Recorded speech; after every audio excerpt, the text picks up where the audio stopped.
Hello, everybody. Okay, we're kicking off now. I think most of you have joined. So first and foremost, let me kick off the recording. Excellent. Okay. So Narayan, feel free to put your camera on. And for an introduction to the AI Bootcamp. Now, this bootcamp has been long in the making. It's part of a wider initiative with Microsoft Learn. Narayan shared the link to that initiative in the chat. What that initiative does is that this is a Kickstarter to that particular initiative. So today will be the first day of that boot camp, and then we will carry on our learning immediately after that boot camp on a weekly basis. So that is the initiative by Microsoft. So you can see that link in the chat.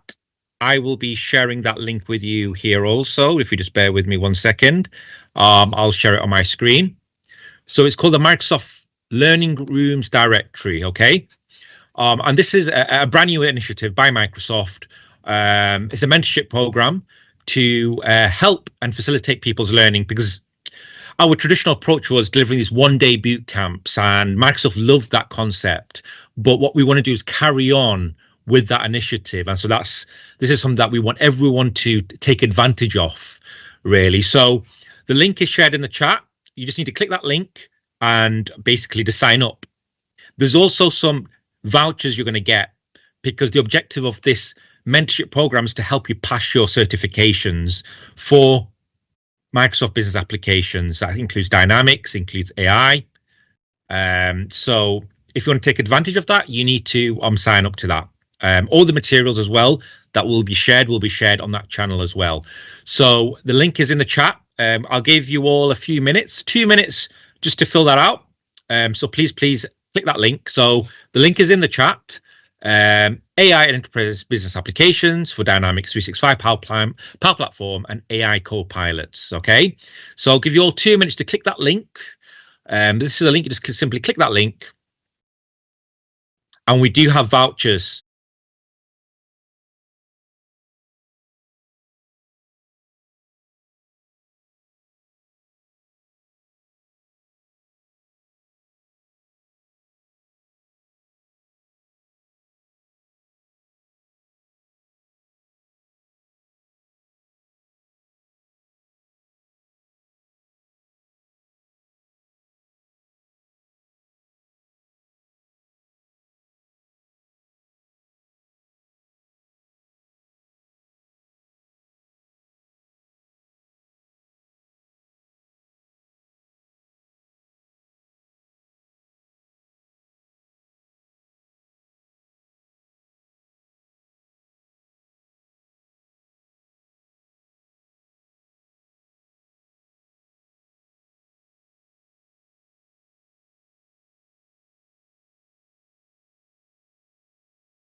COVID.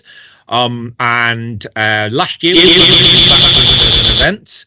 But it's great to be able to do another virtual event, and we will be trying to carry on this online learning as well, particularly around AI. So the first thing that is going through the agenda. So we'll be kicking off with an introduction to AI. AI is new for a lot of people here. Some people are a bit confused about the various flavors of AI and Microsoft's strategy and how it compares with others. So and then that will go into OpenAI and Azure with Narayan, followed by Copilot Studio with Ambesh. And then Copilot for Dynamics 365 with Arpit.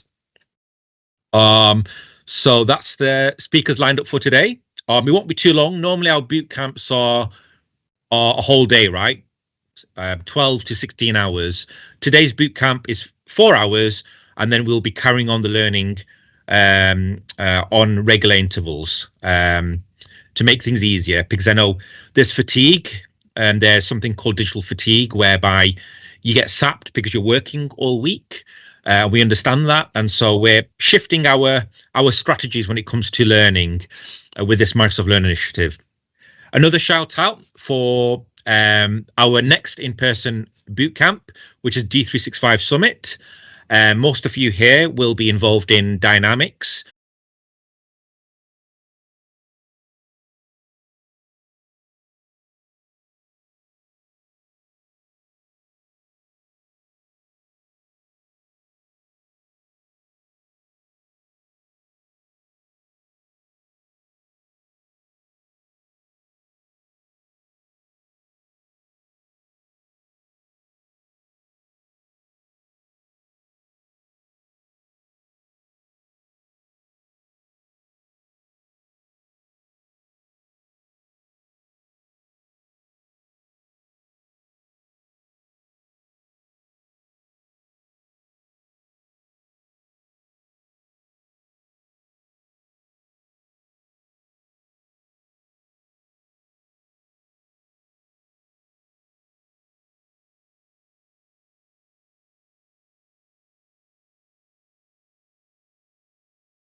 of a large language model for machine learning, and the architecture and the business logic.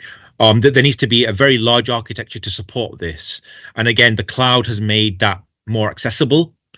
The containerization, the very, very large data sets, and the DevOps around that, as well as security, and the prompting tools, which Narayan will also show shortly. So there has been several factors that have aided to the convergence of these technologies to be able to facilitate the progression of AI that we have reached today. I like to throw this in because Turing is from Manchester, my hometown, and the Turing test is basically something that Alan Turing devised to determine the progression of AI and humans and the singularity. So many people have stated that ChatGPT has reached that, but it actually hasn't. And so one of the terminologies that you may be familiar with is hallucinations, right? So when you see, for example, in generative AI, and for example, you'll notice little quirks in the generative AI, which as a human being, is incorrect. Okay, and that's what we want to prevent. And those hallucinations are based on the machine learning investments, and where there are gaps within the data sets that we need to then reinvest our machine learning in. But yeah, there's some false information out there around ChatGPT and Turing test. It hasn't actually broken the Turing test yet. Once it does, then that's when we've reached singularity. So generative pre-trained transformers, GPT, that's what the hype is today, particularly around generative AI. This has been pioneered by OpenAI, which next session we'll go deeper into. And they are providing the architecture, and now you're aware of Microsoft's version of the Azure OpenAI, and the prompting that it supports. However, what I want you to be aware of is when we're building copilots, there's another flavor of AI in addition to what you're all aware of. So you're all aware of GPTs, and many of you would have heard about decision trees. But there's another approach called RAG, which is more relevant to those people working in business applications. And that's an important concept for you all to be aware of, because when you are building copilots, we're adopting the RAG approach, which is what you can see on the screen right now, where you are training the large language models, and the machine learning has to incorporate specific data sets, in our case, which is business applications data. For many of you who are aware of Dynamics 365 and Dataverse, that's where the knowledge sources will be defined.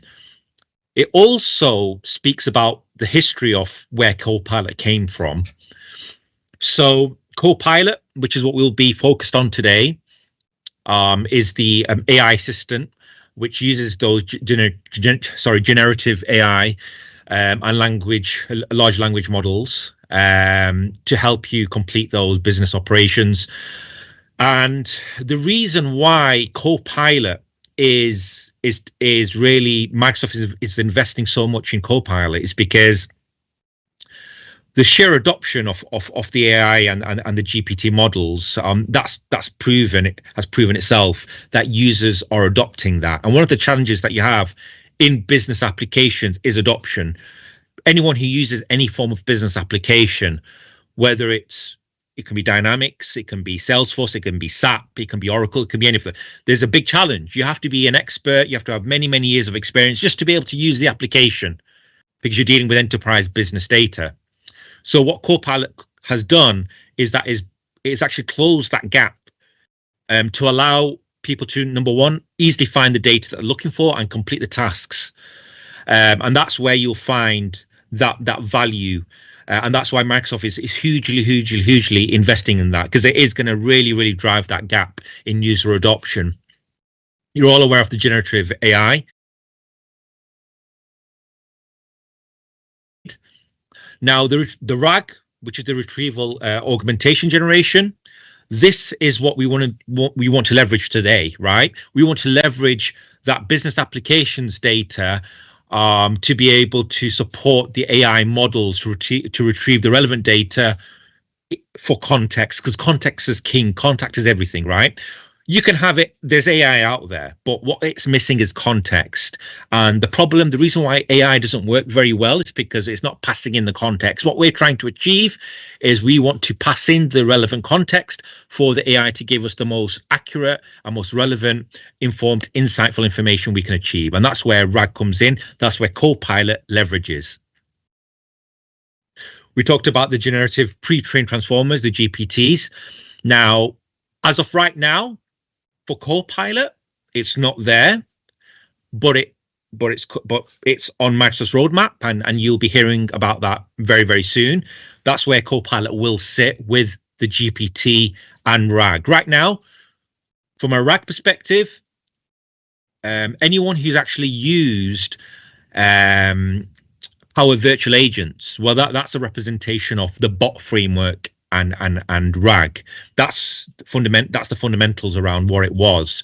And then what you have now with a Copilot incorporating GPTs, that takes us away from the traditional Power Virtual Agent architecture, more towards the GPT and the full AI experience. And so you have plugins which will be going deeper. So Ambesh and Arpit will be going more deeper into how to enable plugins. And when I talk about plugins, so the people who are coming from a Dynamics 365 perspective, or from an AI or Power Platform developer perspective, I'm not talking about the traditional .NET plugins that you develop for Dynamics, but a plugin can be anything. It can be a connector in Power Platform. It can be something that's been imported from Azure AI Studio, a prompt. You can develop a prompt and then deploy it as a plugin in Copilot. I'm not going to go too much in detail because we're going to be covering that. This is just getting you familiar with the terminology, because a lot of people do get lost in the terminology. And then you got connectors. So, for example, Microsoft 365 Copilot has the pre-built connectors for the Graph API. So looking at the architecture of what we came from, for the people who are aware, who have worked with the Dynamics ecosystem, to understand what is the difference between Copilot and what we had previously. Well, what you're looking at now is what we had previously, which was Power Virtual Agents. Where we're moving from and to. So this is the traditional approach, and this is the new world. Okay, so here we've got the architecture for Microsoft Copilot 365. Most of you have seen this diagram shared on Microsoft blogs and on LinkedIn. And this is the framework that we'll be using moving forward for all of Microsoft's Copilots. You can see the obviously the Copilot providing the support for the user prompting, the integration with the large language models, and then you've got the connectors where we can enable the integrations with the Microsoft Graph, Dataverse, Power Platform. You can see the plugins there too.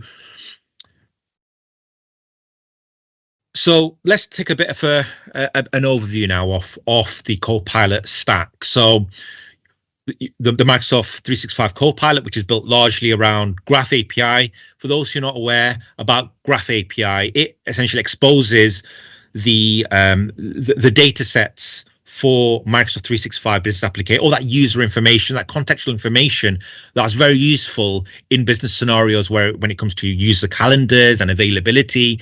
That's highly useful. If you're a Dynamics developer, then in an enterprise scenario, then you've had at one point in your career to have to lean on that Graph API to be able to get that contextual information about your business users. And then you've got the other Copilot. So Microsoft has released Sales Copilot, Service Copilot. There's Copilots for Power Platform. Now, it's important to mention here that there are Copilots for different types of personas. You've got your users, okay, so your system users. you've also got your customers. So something like PVA, which is now Copilot Studio, which Ambesh will be showing you, that is something that's for your customers. That's something that you're going to expose on your web applications to allow your customers to interact with your business data, with your knowledge bases. So we've talked about system users, then you've got the customers, and then you've got Copilots for automation, for your developers. So people who are building your automations in your business, the low-code developers, the citizen developers, there is a scenario there for Copilot. So now, and that's something which Arpit will be showing. Now, I know Arpit's also covered this for Power Pages and how you can start building these front end customer-facing web applications using the Copilot for Power Pages. And that's a great example of that scenario, but also Power Automate, and Microsoft is embedding it in everything. The one I'm most excited about is Copilot for GitHub, because now you're taking that professional development experience and now you're supplementing it with AI to again, it feels as though developers are getting, every type of developer now is getting that revolution when it comes to development. It's no longer a case of a low-code developer, but even professional developers now are being disrupted, not disrupted, but being augmented and facilitated. And again, I want to emphasize that this is more of a facilitation. Yes, AI is disrupting, but there's disruption has been occurring all the time. You know, it's been happening for every day. We're being disrupted, right? And I think there's a lot of fear mongering around AI. There are genuine concerns around security and data, but disruption has been happening for as long as civilization. From the fact that we're no longer transporting horses and goats and donkeys are no longer the main form of transportation. The print press, right? It's disrupted many different shoes, you know, cobblers and all these ironmongers and stonemasons, and all these careers have been disrupted, and we're going to see that next phase of disruption. So it's important to be an early adopter of AI. Those who succeed are the ones who adopt early. So leveraging this AI technology will allow you to be one of the few who are the early adopters, to be able to take advantage of the technology and to use it to solve the world's problems. So when we're talking about Copilot Studio, which again was in the old world was Power Virtual Agent, that provides various types of plugins to allow you to build your Copilot. So the bot framework is what it was previously, and it's there. But now you've got the Azure AI Studio, which you can build custom prompts with. You've got Azure Cognitive Services. You've got the Power Platform connectors. You've got AI Builder. So the plugin authoring experience, that's something which Ambesh will be showing, but you can also leverage flow connectors and plugins.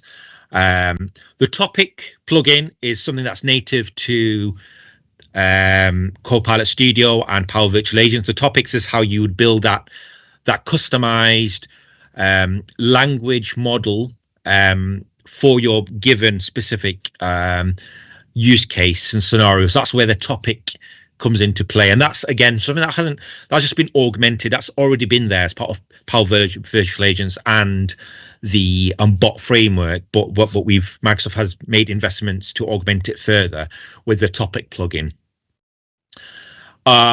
So moving forward, one more thing I want to mention: when you're building your Copilots, one of the important concepts is around conversational intelligence and dialogue management.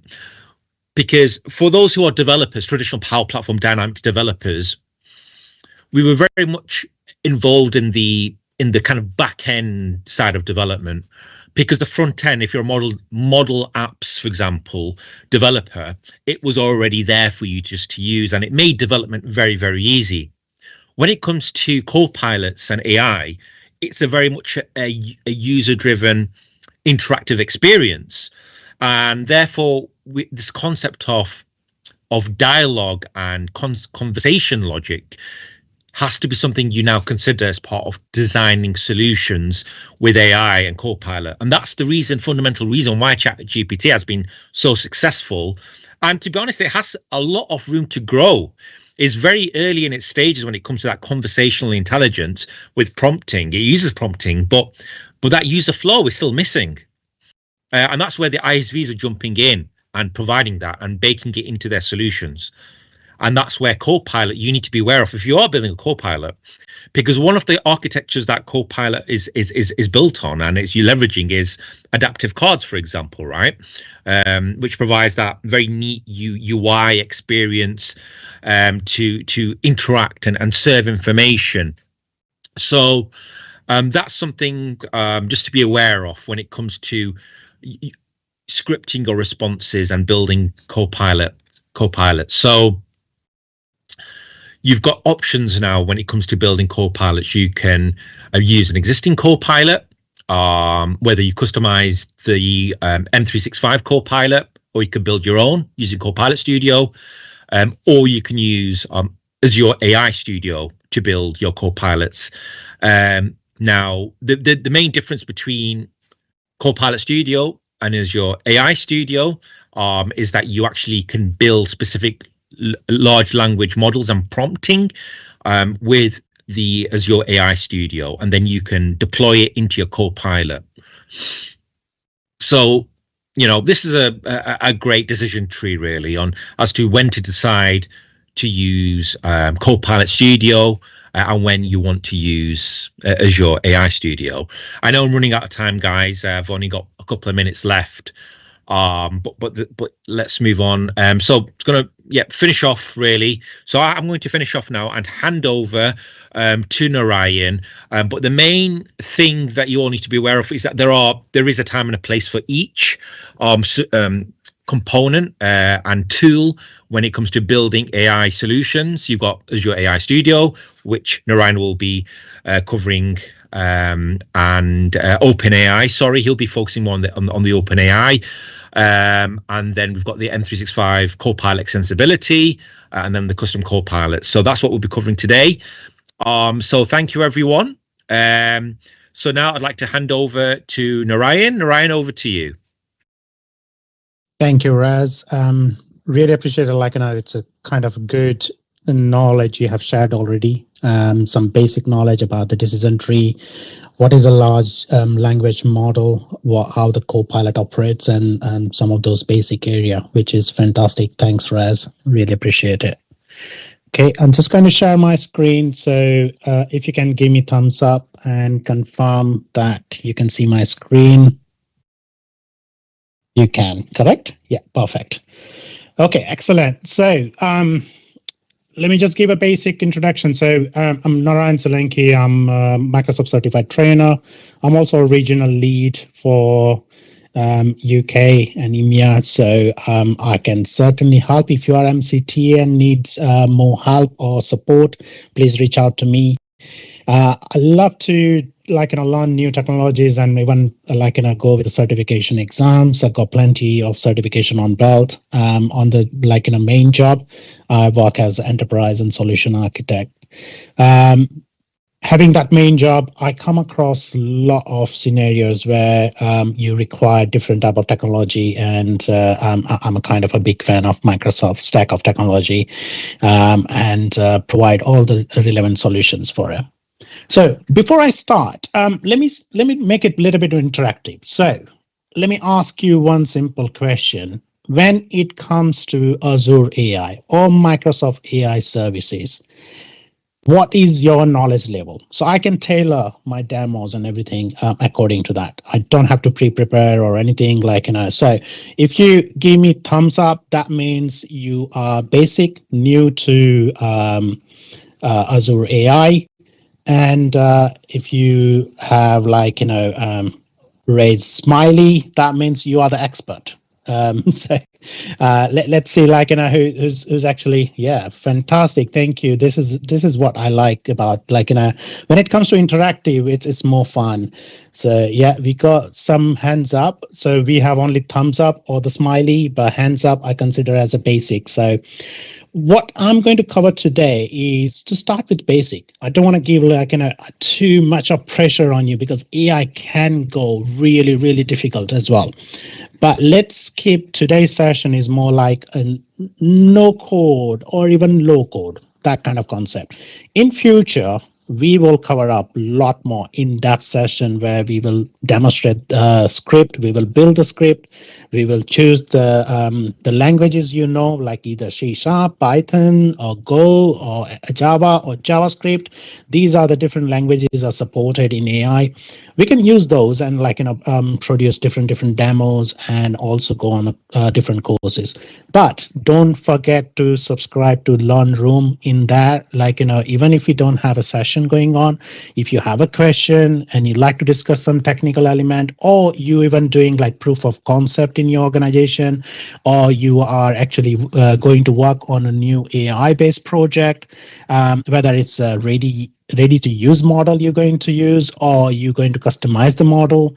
And if you have any question, you can post your question there. We will come back to you, and we will regularly take some of those small sessions, like hourly sessions every week or 2 weekly, something like that. So we can share our knowledge. Whatever we are gaining, we will share it immediately. We will share the resources. We will share anything online available, like whether it's a certification course or whether it's a self-learning course or anything like that, or even other groups. If they are running a very good course, if you join us, we will definitely share those links with you so you are always up to date. Great.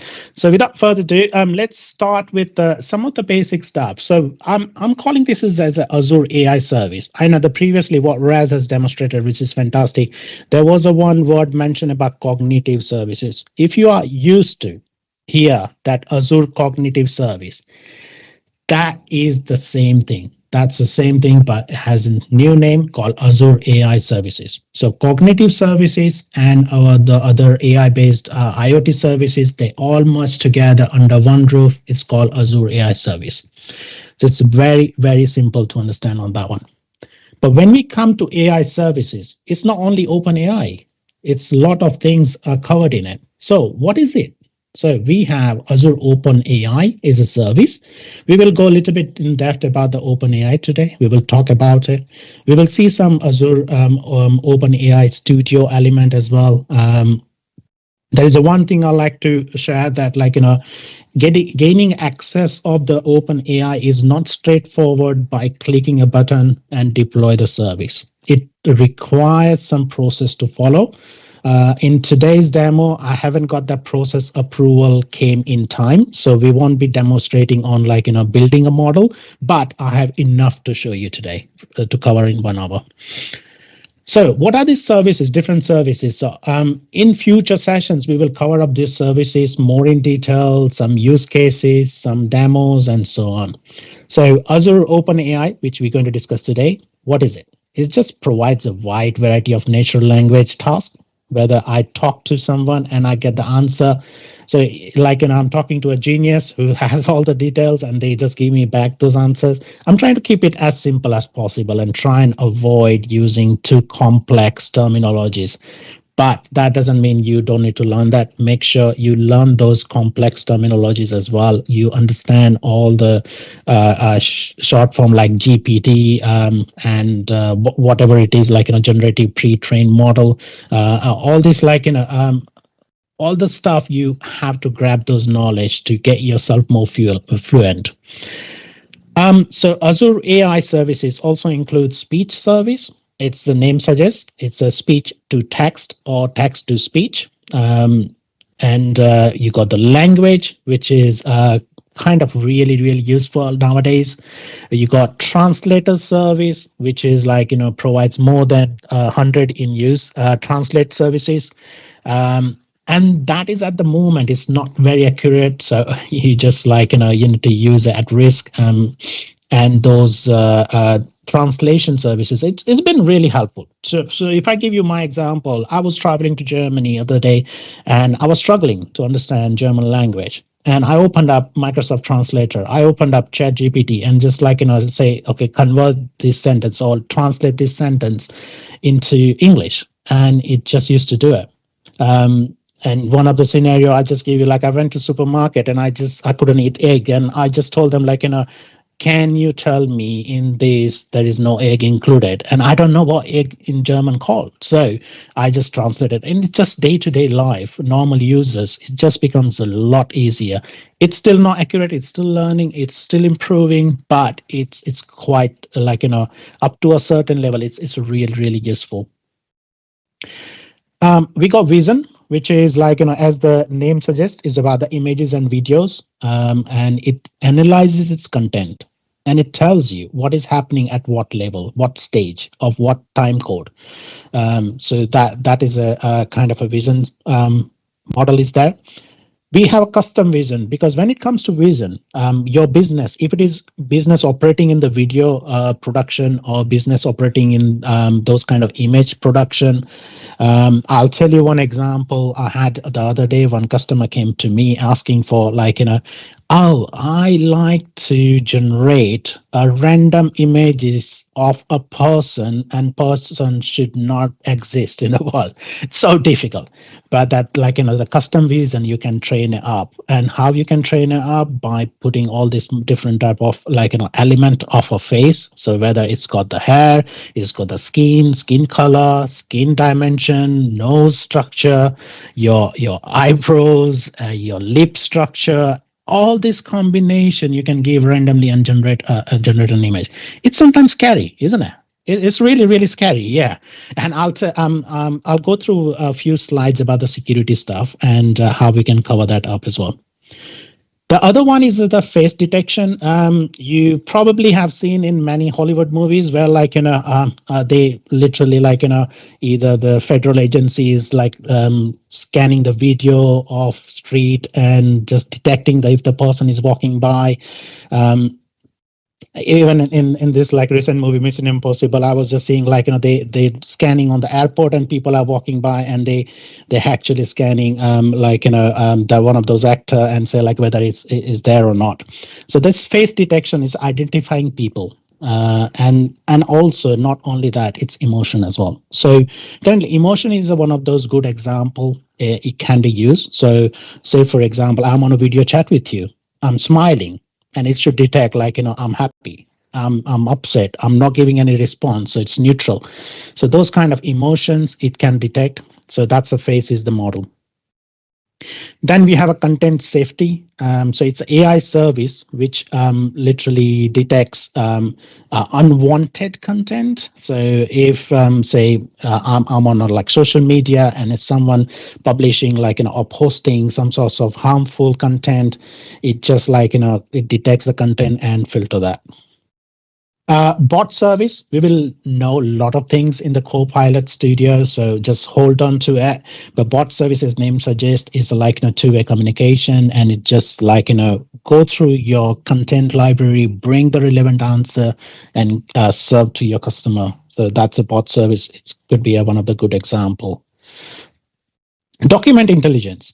It's a kind of one of those services, and where you publish a document, which is either structured or unstructured document, and you try and extract the information, fill out, use that information to fill out into your software applications and produce a result. So it could be as simple as asking people to fill in a paper form or fill in online form, which is they're writing it up, where you need to detect the information from that structured form. Or even simple example, people do those expense submission, simple. So employees need to submit their receipts. Receipts could be in a different structure, but receipts has some basic elements like tax ID, total amount, item description, So I'll give you one example on a document intelligence one recently, one of the project we worked on where we had to process certain receipts in the HR system. And when we're processing it, there are some rules needs to be applied. So example, you cannot claim alcohol expenses. You cannot claim first class tickets. So it actually identifies within that and raises the approval consent and says, okay, Mr. or Mrs. HR, look at it, this receipt doesn't comply with our rules and regulation, so it cannot be automatically approved. That's another, one of the scenario. Either you have another scenario where a contract, so if you are working with a lot of suppliers, there are contracts needs to be in place. Contract has lots of legal terms, lots of clauses which needs to be covered up, and the clauses are driven by the nature of supply they are doing, whether there's services which is hazardous services, or where there are services are the basic services, or whether there are services which relate to our data or laptops and computer. So you might want to have a clause called data privacy. If that doesn't include in a contract document, you want to reject this automatically. So it actually helps organizations' employee to work on a very, very effective manner. So this is very, very important. Those kind of model can really, really help you automate your processes and speed up your processes as well in your application itself. Azure AI Search is one of the service, example, Bing Search. It's a similar to it. I wouldn't call it exactly the same one, but Azure AI Search, which actually AI powered cloud-based search. So when your application pushes data sets and says, okay, this is the data sets I want to actually perform a search on.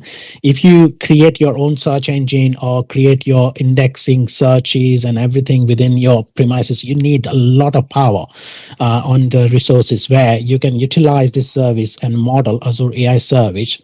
So it can actually understand the language, understands different pronunciation, it understands the different variation of the use, because I can just say hello, how are you doing? And someone says, how's your day been going?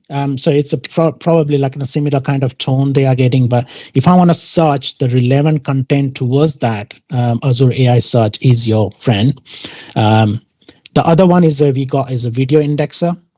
So it extracts actionable insight from your video. So in your video, if you are saying you're in a meeting right now, and within the meeting, you just mention that okay, Raz, can you go and create this document, and we need to present this document in 2 weeks time. So in that video, this model can extract that action and create probably an appointment if you like to create it, and also create a task for Raz and puts a priority, puts urgency, and that can get assigned. And the last one right now in terms of, and these other services are currently present, but it doesn't mean it's going to stay like this. You have to continuously look at all these services, and there will be new service probably gets added. So I will show you where you can monitor this in a list of services. So the last one is a immersive reader, which helps user to read comprehend text.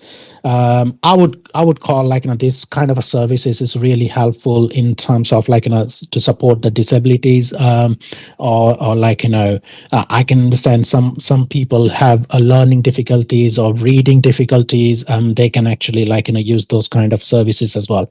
So AI really helping you getting to that one step ahead in terms of whether it's going to be a disability or it's going to be any sorts of support you need, your employer needs or employee needs or your consumer needs. Let me call it consumer. It could be user, it could be anyone else, system users. So this is what is within the services it's happening. And there are many more models. These are the high level service, but within the service itself, you have plenty of models. So we will see in OpenAI Studio, and similar to that, you can explore different type of model. There are 2,000, 3,000 models you can actually explore. These are the ready to use models. So coming to OpenAI, this is what we would like to discuss today as a high level. So again, I'm saying high level because it's a kind of in-depth topic. It requires good attention, good amount of time, and so on. So Azure OpenAI service is nothing but the OpenAI service, now the service provided by Microsoft in Azure Stack. So it's already hosted for you, managed, maintained, and secure by Microsoft. So you don't have to worry about all these heavy lifting resources where lots of NVIDIA power and processing you need to do. It's Microsoft in Azure Stack. It actually provides you that. So it's ready to use. You just have to enable that service, and there's a process for it. So what that includes in this OpenAI models, it has GPT-4. GPT-4 Turbo for Vision, and that's related to the Vision, GPT 3.5 Turbo, DALL-E 3, and other embedding models. We will see the list in demo section, and we will see how you can actually spin up. I have just to speed the things up. I have spinned up one of the model, so you will be able to see the flow. So that's a kind of OpenAI. If you are technical enough to understand what it does, it actually provides the REST API access. So you have a URL and a key, which is very important. And once you use that API and key, that means it gives you the authoritative access. And if you are more technical to understand, it also supports system managed identity as well. So you don't have to rely on just the key and URL. You can go with the system managed identity, and that's how you can access these services. Every service is what previously Raz also mentioned that it requires a prompt. So you have to initiate the prompt, and the prompt gets processed, and then you get the response back. So in that two-way communication, each prompt considered as a token. So I'll show you how you can actually calculate the token, how many tokens are used. Typically, I would say approximately about 4 characters consumes 1 token. But we will see there is a calculator provided by OpenAI, which we can use that to predict approximate cost. I will also show you quickly on Azure Calculator how we can calculate the total amount of cost. Yep. Okay, so in this one, as I said, it's a prompt. It's a specific task we are requesting, and let me show you some example. I think it's in one of the slide. I will show you what are the typical examples are. So what models are available? As we discussed, there are different type of model, but there's a dedicated model page. Let me actually send that link afterwards. So I'll show you, share this link with you where you can explore all the list of models available. You have the fine tuning. The feature is in the preview, so you don't have to use the as-is model. You can fine tune it according to your need. And also, you can use that model to consume only your organizational data or mix of data where you can restrict, say, okay, this organizational data needs to be processed, but not needs to be shared in open space. But I would like to retrieve some information from Wikipedia. I like to retrieve some information from other open space or other ChatGPT data sources or machine ML-based data sets. I can still do it. Yeah. So I have got you 2 architecture. We will actually understand if we consume only our data or if we consume the external data, how the security gets impacted. Okay.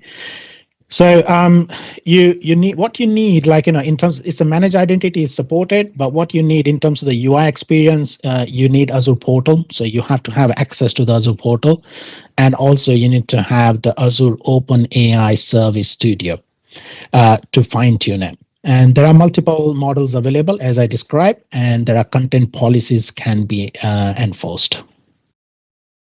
Okay, so let's have a bit of understanding about the few of the models here. So like say ChatGPT 4, everyone understand, and 3.5. So there are two models there.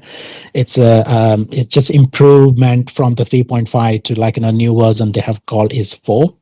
There is an embedding model, a set of model that convert text into numerical vectors form. So those kind of like facilities are available. DALL-E, everyone aware, like it's more like an image processing. So you can generate new original sets of images. So you can use a DALL-E model. You got Whisper. It's transcribe and translate speech to text service. You already using it like on your mobile. You click off the like in a microphone icon, and it uses that kind of services. So the Whisper services are heavily utilized there. Text to speech. It's currently in preview, but again, like you are utilizing this. So you can actually type a text and it just converts into speech. Whether you can use it into the video production, like social media production, many users are now using it. Because they don't want to give their own voice on that. So what they can do, they can just write up a paragraph, and the model is actually converts into the audio. So it's in the speech model. A little bit of history. So it's not today. It started in 1950s. So again, we don't have to go into detail. It's nothing to do with like any of the exam or anywhere it's going to be asked. But it's just something like it's a high level understanding. So in 1950s it started AI concept, and people are started like describing about the AI concerns, model writing, the mathematical formulas, and so on. It was on the computer there, but they started like how the artificial intelligence will work. And then in 1990s the machine learning, after that deep learning and generative AI in 2020s, like it started getting highlighted. That's where like lots of other different organizations started modeling. And yeah, now that like there are no limits, there are lots of things are happening in the AI world, and not only the Microsoft, but there are other leaders are actually also jumping into the area and producing quite interactive, quite informative, quite excellent models there, which can be readily used. So if I want to provision OpenAI, what do I do? So I just simply log in to Azure portal. I can search for OpenAI, or you can search for Azure OpenAI. I'll show you like how you can search this, and once it's there, it will ask you some basic questions about what subscription you want to assign to, what resource group needs to be. You can create a new resource group if it does not exist. Region where your data needs to reside, very, very important, because you need to make sure you decide the correct region for your data residency and the processing element for GDPR or any other perspective. Do you really want to expose those sensitive data? If you do, make sure you actually comply with this. You give a unique name. Remember, this where it requires a unique name. Unique name means it's not only in your organization, but it's worldwide. Unique name needs to be there. It's just because of your model. And then pricing tier. Pricing tier can only be visible or accessible once Microsoft has approved your application. So it's not the service which you just click off the button and it just spins up. You have to go through the form submission. I'll show you like what kind of form it looks like. What do you need to do? It can take up to 24 hours. And probably Microsoft will ask you, are you responsible? Like, are you following all the guidelines from responsible AI or not? So those kind of details. You can apply. So there is a link which you can use to apply for it. And once you have done, once it's authorized, either you can go with the portal or you can write a simple command like this. So it's AZ command. I'm not sure any of you have used it. If not, you can use this. And if you are familiar with the PowerShell, or if you are familiar with the Cloud Shell, you can use the AZ command. You can say it says cognitive services. It doesn't say AI services at the moment. You create the account, which is creation. You give your name and all the other details which you can relate to here. So these are the same detail. You give your subscription ID and click of the command, it just executes it. So we have something Microsoft has got available for us now, and this is called OpenAI Studio. And it makes life a lot easier.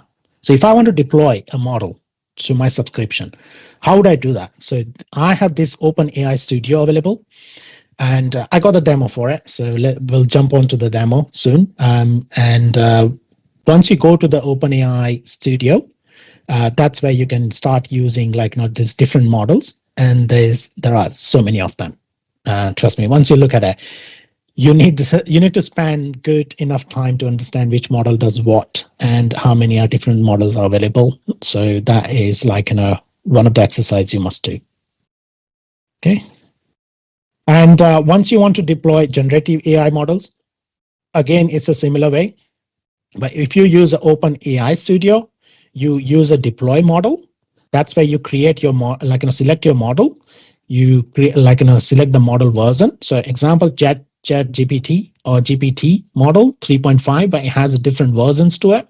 You can select the most relevant version you need it for your services, and then you give your unique deployment name and click on a create, and within few minutes it gets created. If you're familiar with Cloud Shell or command line interface, you can use again a similar kind of command, AZ command, cognitive services, and that's how you can deploy it. Okay. So before I go into the prompts and other detail, we'll switch back to some quick demo. So let me just get the screen. Okay, so first of all, I like to take you back into the one prompt here. So I have this one subscription doesn't have this service available, or it's enabled. So what happens when you select the subscription? You select even resource group, but it will tell you a prompt here. Let me just enlarge it just in case if you are not able to read it. And here you need to actually do this request. So it says click here to request access to Azure OpenAI service. You must do this process. So currently you are not seeing this because there are no pricing tier available. The service itself is not available. What would you do? When you click on it, it opens up one of this form and you fill up this form. You fill up your detail. You fill up your how many subscription you need. So probably if you're operating in dev, UAT or dev, test, and production model, you have 3 different subscription. You can just access for the maximum 3. You then need to give the subscription ID, which you can retrieve from your Azure. Once you have done this, you must supply your organization email ID. Do not send Hotmail, Gmail, or Outlook or some other personal IDs because it will decline straight away. And you have to start this process again. You give your company name, company address, and the basic information, your company website, your contact phone number, just in case if the approval process requires some clarification, they can reach out to you. And if you have somebody from the Microsoft has recommended you this service and you want to initiate this, you can recommend, you can put down the details and then the services you require. So you can select more than one services. Once you have, and other thing, I just like to mention question 16, you can only request the services for your own organization. So if you're working for customer, you need to make sure your customer fills in this form with all the correct details. Okay. Then you acknowledge all the terms and conditions. You must read this. There are quite good information available in here. So if you are selling these services and if you are working for a consultancy company, make sure you read this so you can explain it to your customer. Yeah. There are data processing details. Yeah, you have to just tick those boxes. Once you have done this, you submit it. Once you have submitted, it can take up to 24, even a little bit longer. But then once you get the approval, you will get the notification. So now I have a demo of here, something is called AI Studio. So what the AI Studio, it's still in preview. So don't start utilizing it in your production systems yet. So please wait. Anything in a preview, it's not recommended to use in your production system. So yeah, I'd like you to be careful with that. Here you have different AI services which you can select. So it's a studio. We are going in like, it's Open AI Studio, the current example I'm going to give you, but you can actually go into the different studios as well here. So you have Language Studio, Speech Studio, Vision Studio, and so on. You must log in with your organization ID. So it's very important. You log in with your organization ID, which has a subscription access. So it is important because when it spans out as a new project, it requires the subscription access. What level of access requires? In some services, you have to be owner. So that is very important. So probably a global admin can deploy it for you. But once the project has been created, you can start exploring in a different services.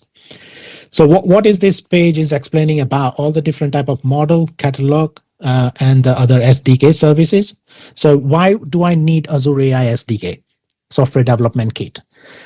If I'm developing an application, which is probably Windows-based application or Windows Store or anything like that, and it's my own application which requires the AI-based solution to be implemented, I need to use SDK to make those calls to AI services. It's you're calling the cloud-based services, so there's no difference to it, but your application needs to have some sorts of library, some sorts of kit, which can actually talk to OpenAI services or Azure AI services. So that's why you need SDK. So you can go to SDK and download that and embed within your application. Okay. I've created one project, so I'll take you through the project, but let me just click through Explore. So within Explore, now you can see the magic of like in a studio where this is a model catalog. So based on my filter collection, I've given all the collection just to like quickly, easily understand and without spending too much time. Based on that, it has found 1,617 model. And there are different models available. You can just click on the model and then look at that services. It will explain about the service. You click on deploy and it will ask you a number of questions. When you click on deploy, it will then go into that. I still don't have the access or approved access, so I'm not going to get that done here. I can give the deployment name. I can select the model. Once I have access, it will allow me to select a model. And then I can select a project, either existing project or create a new project. And that's where I can deploy these services. Yeah. You also have the model link, which you can utilize for your SDK purposes. Okay, let me go back to the catalog here. So here, if I want to just like literally fetch directly just the Azure OpenAI or Llama 2 or Mistral Large model, I can just click on the view model and it will just give me the filtered view of like, how many other OpenAI models. So I can filter it, look at those models, and based on the whatever the relevant model is for my utilization, I can just click on that, yeah, and deploy it. Okay. There are model benchmark. If you like to compare models, you can actually select the multiple model and then compare it. What it gives you, it's quite good information about the accuracy of the model, cohorts, and the fluency of the model. So here you can compare multiple models and you can see all the details. So for example, if you are an architect, if you are a business analyst and you need to produce certain type of documentation to convince your customer or employer, why would you use this? So you can actually literally produce all this detail, capture it in your documentation and submit it. So it's quite handy to give you all this different type of information, and which is quite useful. So you can also go into deep dive and just look at all this average score information and everything. Okay. I hope it's not getting too heavy. I try to simplify as much as I can. But if you have any further question, please post in your chat. I think I need to look at the chat here. Okay, I haven't seen any question, to be honest. There was one question from Darla asking about the most popular. Well, actually, the term used was the most critical programming language for AI? Okay, so as I said, like it supports currently at the moment widely Python and then C# in Microsoft World.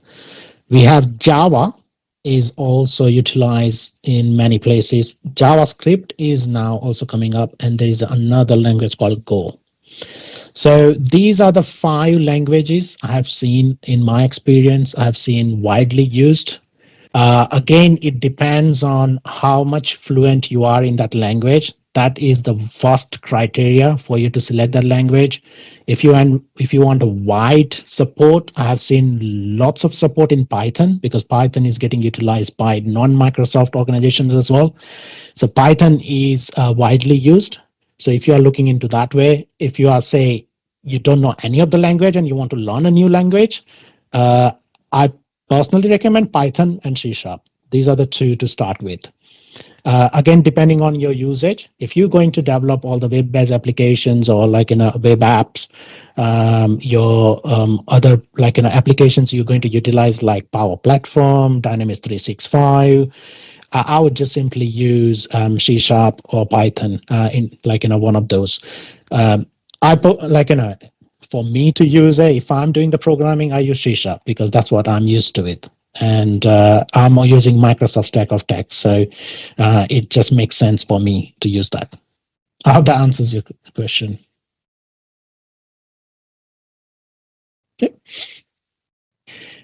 Okay, so I'm just going to get you some of the basic information, and then we move on. I got a number of other things to show you as well here.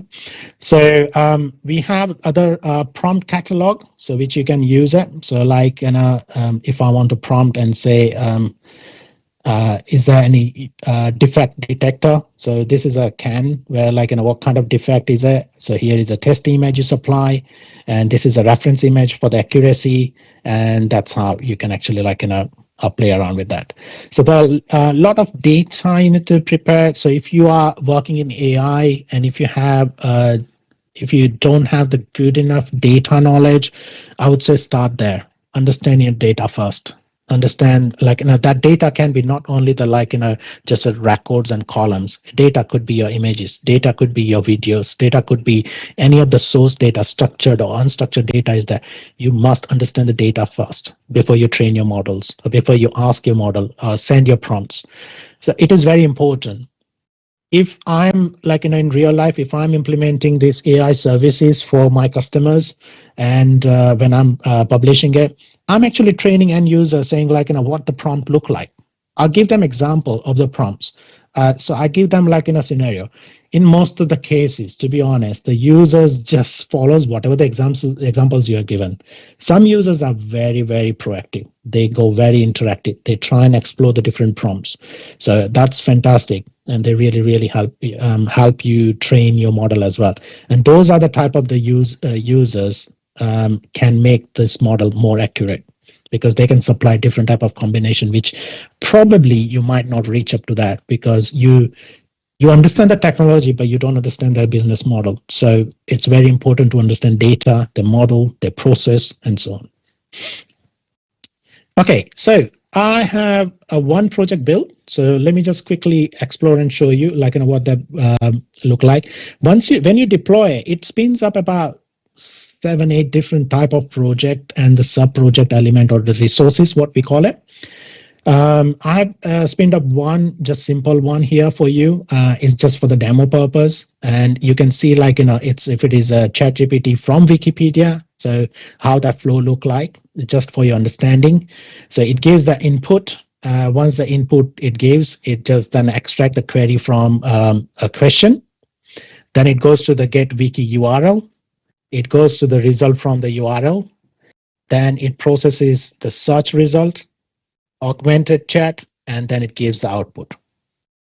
So here you can see this some examples, some code details, and everything. So this is a beauty of AI Studio, which really, really helped you moving your project in a super fast pace. again, this the once you have actually created this project, you can choose your runtime. Start with the advanced setting or start just normal. It's like if you have used Visual Studio, it is something similar. You can start a runtime, and then it will actually go into the prompt. When you supply the prompt, you add the prompt, and it will just give you the query on that result on it. Say, what is the national? Okay, I think it's a node name. Okay, I would stop this demo here because I still don't have the approval, so I just don't want to run anything which could actually potentially give the wrong results here. But here, these are the details you can do. You can also open this project within your Visual Studio Web.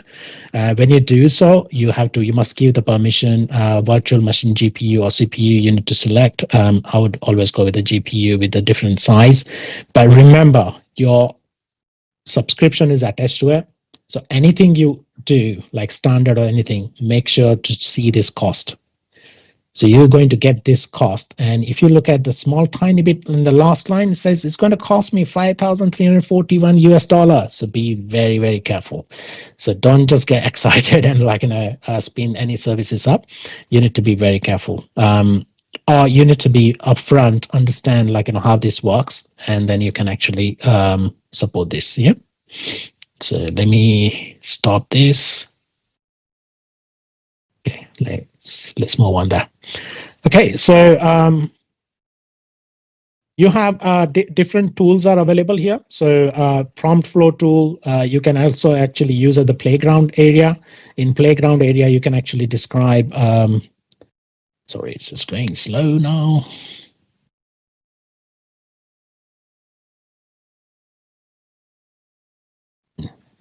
Okay. Okay. So in a playground area, once you have your subscription gets deployment done, you got the permissions and everything, you have a playground area where you can actually test those ChatGPT, and whenever you actually fine tuning, you can come back to it and test here without even implementing in your services. So you don't have to keep going back to your applications and test it. You can test it here, everything there. Okay, so you have other component, data, indexes, deployments, and content filtering. So you can actually see what custom data you have supplied, how many deployment you have done. Every time you do the deployment, it asks you whether it's a real-time endpoint or pay-as-you-go. If you select a pay-as-you-go, then it will just select which deployment of the model you want to deploy. You select. I'm not going to deploy right now. Okay, it's disabled anyway. So yeah, you can actually go through that. So what we will do, we will organize another dedicated session just to go deep dive into AI Studio. I will try and bring some of the pre-agreed permissions from the Microsoft and see whether we can actually produce that demo for you. Yeah. Okay, just conscious about time. So I need to speed these things up because I got a few things to show you. This is very important. If you remember, I did mention about your subscription ID is associated with that. You created the project. Now you got the primary key. I'm not going to make it visible because it can be used. And you can look at show endpoint, and the endpoint service is here. So while you use this service, you can use the primary key and then call these services back. Yeah. So that's how it happens. Okay, so that's AI Studio. And last bit, I can show you the manage. So you can actually create this project. And once you are done with this project, or if you don't want it, you can go and delete this project. You can also monitor your quota. It's very important. Keep monitoring all these details. So for Azure ML, have you utilized any quota? So I'm using this 4 core used. So these are the elements you need to keep an eye on it because that incurs cost. So be careful. Yeah, there are some classic modeling, the reporting available and different. I haven't this one I spent up just in the morning, so I haven't got enough data to show you here. The other thing I would always say, go into cost analysis in your Azure and look at it. What's your metering going on? Always remember to do that. It's very important. Okay, forms we have showed, pricing calculator. So I want to show you these two things first, and then we can go into the security and compliance element. So pricing calculator, if you are not aware of the pricing calculator, make sure you go to the pricing calculator, Azure pricing calculator. I will share this link after the session, so you can always go into that. You can search for OpenAI. So this is the service you need to select, OpenAI service. If you go with a different other model, you need to provide that service, is the Vision service or something. So you can type Azure AI service, and that has a Vision service in it. Once you have added this, what you do, you type of, like, select the language model you want to go for. So here, these are the language model, speech model or language model. This is like OpenAI services, and the different model I'd like to go for, like, say ChatGPT 4 Turbo, and there's no pricing available. So it's maybe not deployed in this region. So say, let's go with the 3.5. So 3.5, it counts in 1,000 tokens. Yeah. And as I said, like, this one, consider, like, how the token calculation needs to happen. I have a OpenAI calculator here. So if I quickly jump back to OpenAI calculator, this is a tokenizer calculator. If I have a chat here, yeah, so I got this available straight away. So in OpenAI, I can type, say, hello, today we are attending OpenAI session. Now you can see I have already used 9 tokens for this particular one sentence, and there are 44 characters, and how it's been calculated, it's highlighted. So if I'm supplying this type of long sentences as a prompt in, like, say 1,000 employee supplies 100 each day, so 100,000 prompts easily going per day. So what I would do, I would go into the Azure calculator. I know 100,000 per day. This model calculates a monthly price. So remember. So I need say simply 31.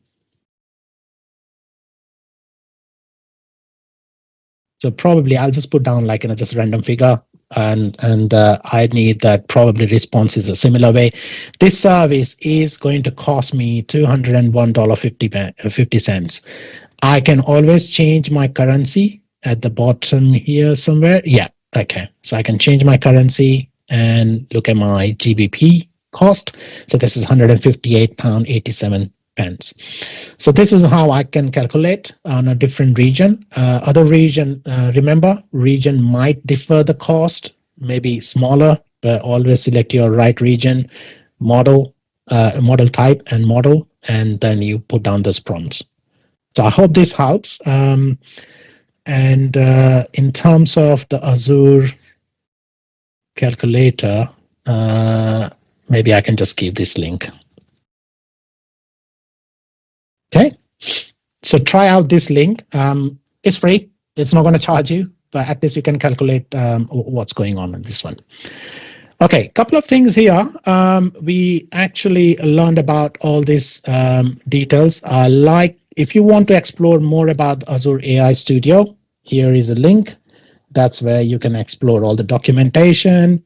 And also, if you like to deep dive into this Azure Open AI services documentation, then here it is. So these are the documentation, can go a little bit deep dive. If you have any question about, like, understanding or something you like more explanation about, please do let us know. Okay, now let me switch back to my slides. Okay, so here we have the different type of task and the prompt. So these are some of the example prompts. Say classifying content. So it has a, like, tweet. I enjoyed the training course and the sentiment is positive. So this is a sentiment model.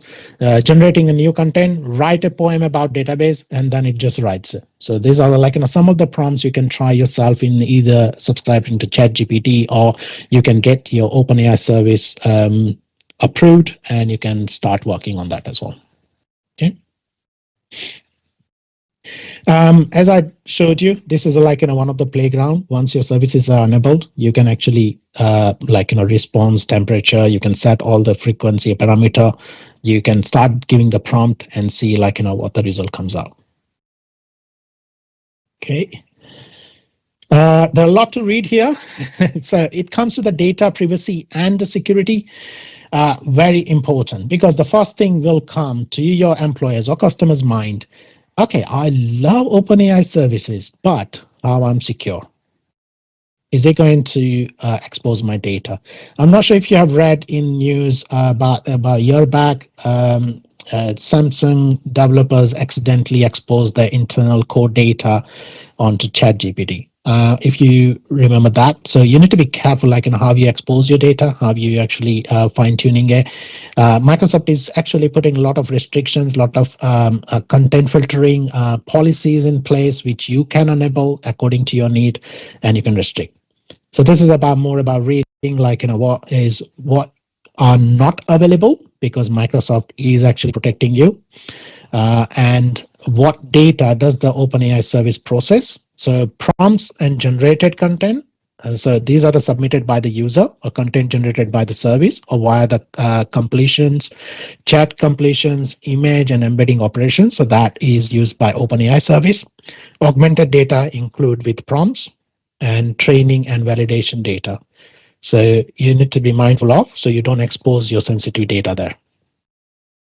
Okay, this is the architecture comparing about the security. So inference and training. So when you're actually training it, you need to fine tuning data available in the below sets. Inference, where you need to have the content filtering available all the time. It can have this exposure, which you need to be mindful of, and you need to actually go to you need to make sure that your customers may apply to modify and abuse monitoring. So you need to be mindful of it, and that is can be protected by the policy. So you need to think about every possible ways to protect your data. This is about on your data. If you are now connected with your data, so customers cognitive search index, you are now exposed to your OpenAI services here, and that's where again you need to be mindful of securing your content. There's a dedicated sessions we can organize about the security. If you are interested, give us your feedback, and we will organize a purely security, but you have to have that security mindset. It can go a little bit heavy in terms of the terminologies. The policies needs to be understood. And if you are thinking to go for Azure AI 102 exam, OpenAI exam, Azure AI services exam, you will be learning this. So if you like to appear for that exam, let me know. We will share those links where you can do self-learning. Don't forget to subscribe to Learn Room. So your question is answered is if you like to learn more, this is where our room is, AI and enterprise business application.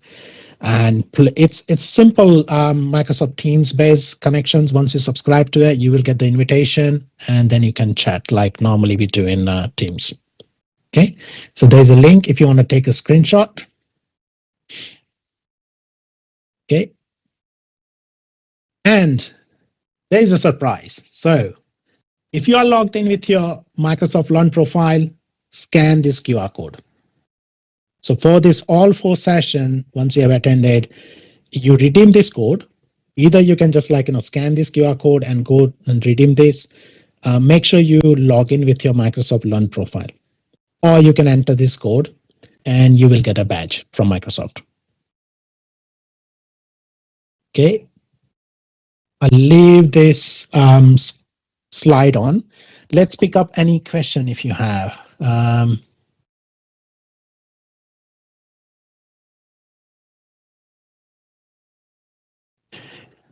So Andrea asked, do you have to be organization to register on OpenAI, or can you be individual?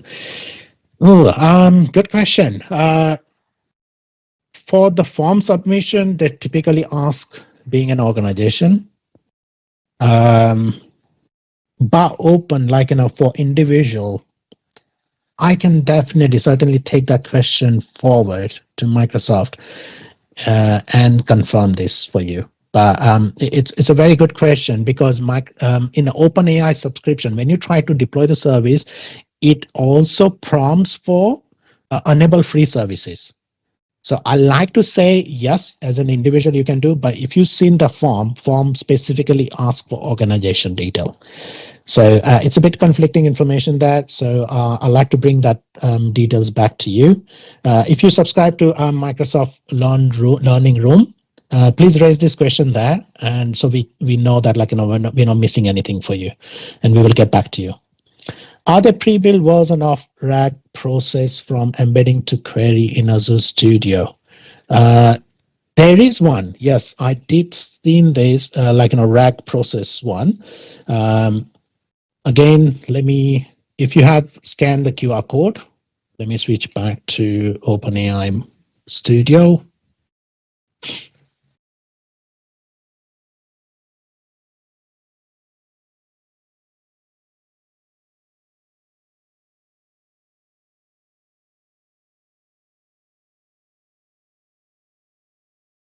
Okay, sorry, I don't have that, so it doesn't look like it, but I need to probably check with a different. Oh, okay, you like the OpenAI room ID. So here, this is the link. Let me just post it back again. Okay, one last thing here.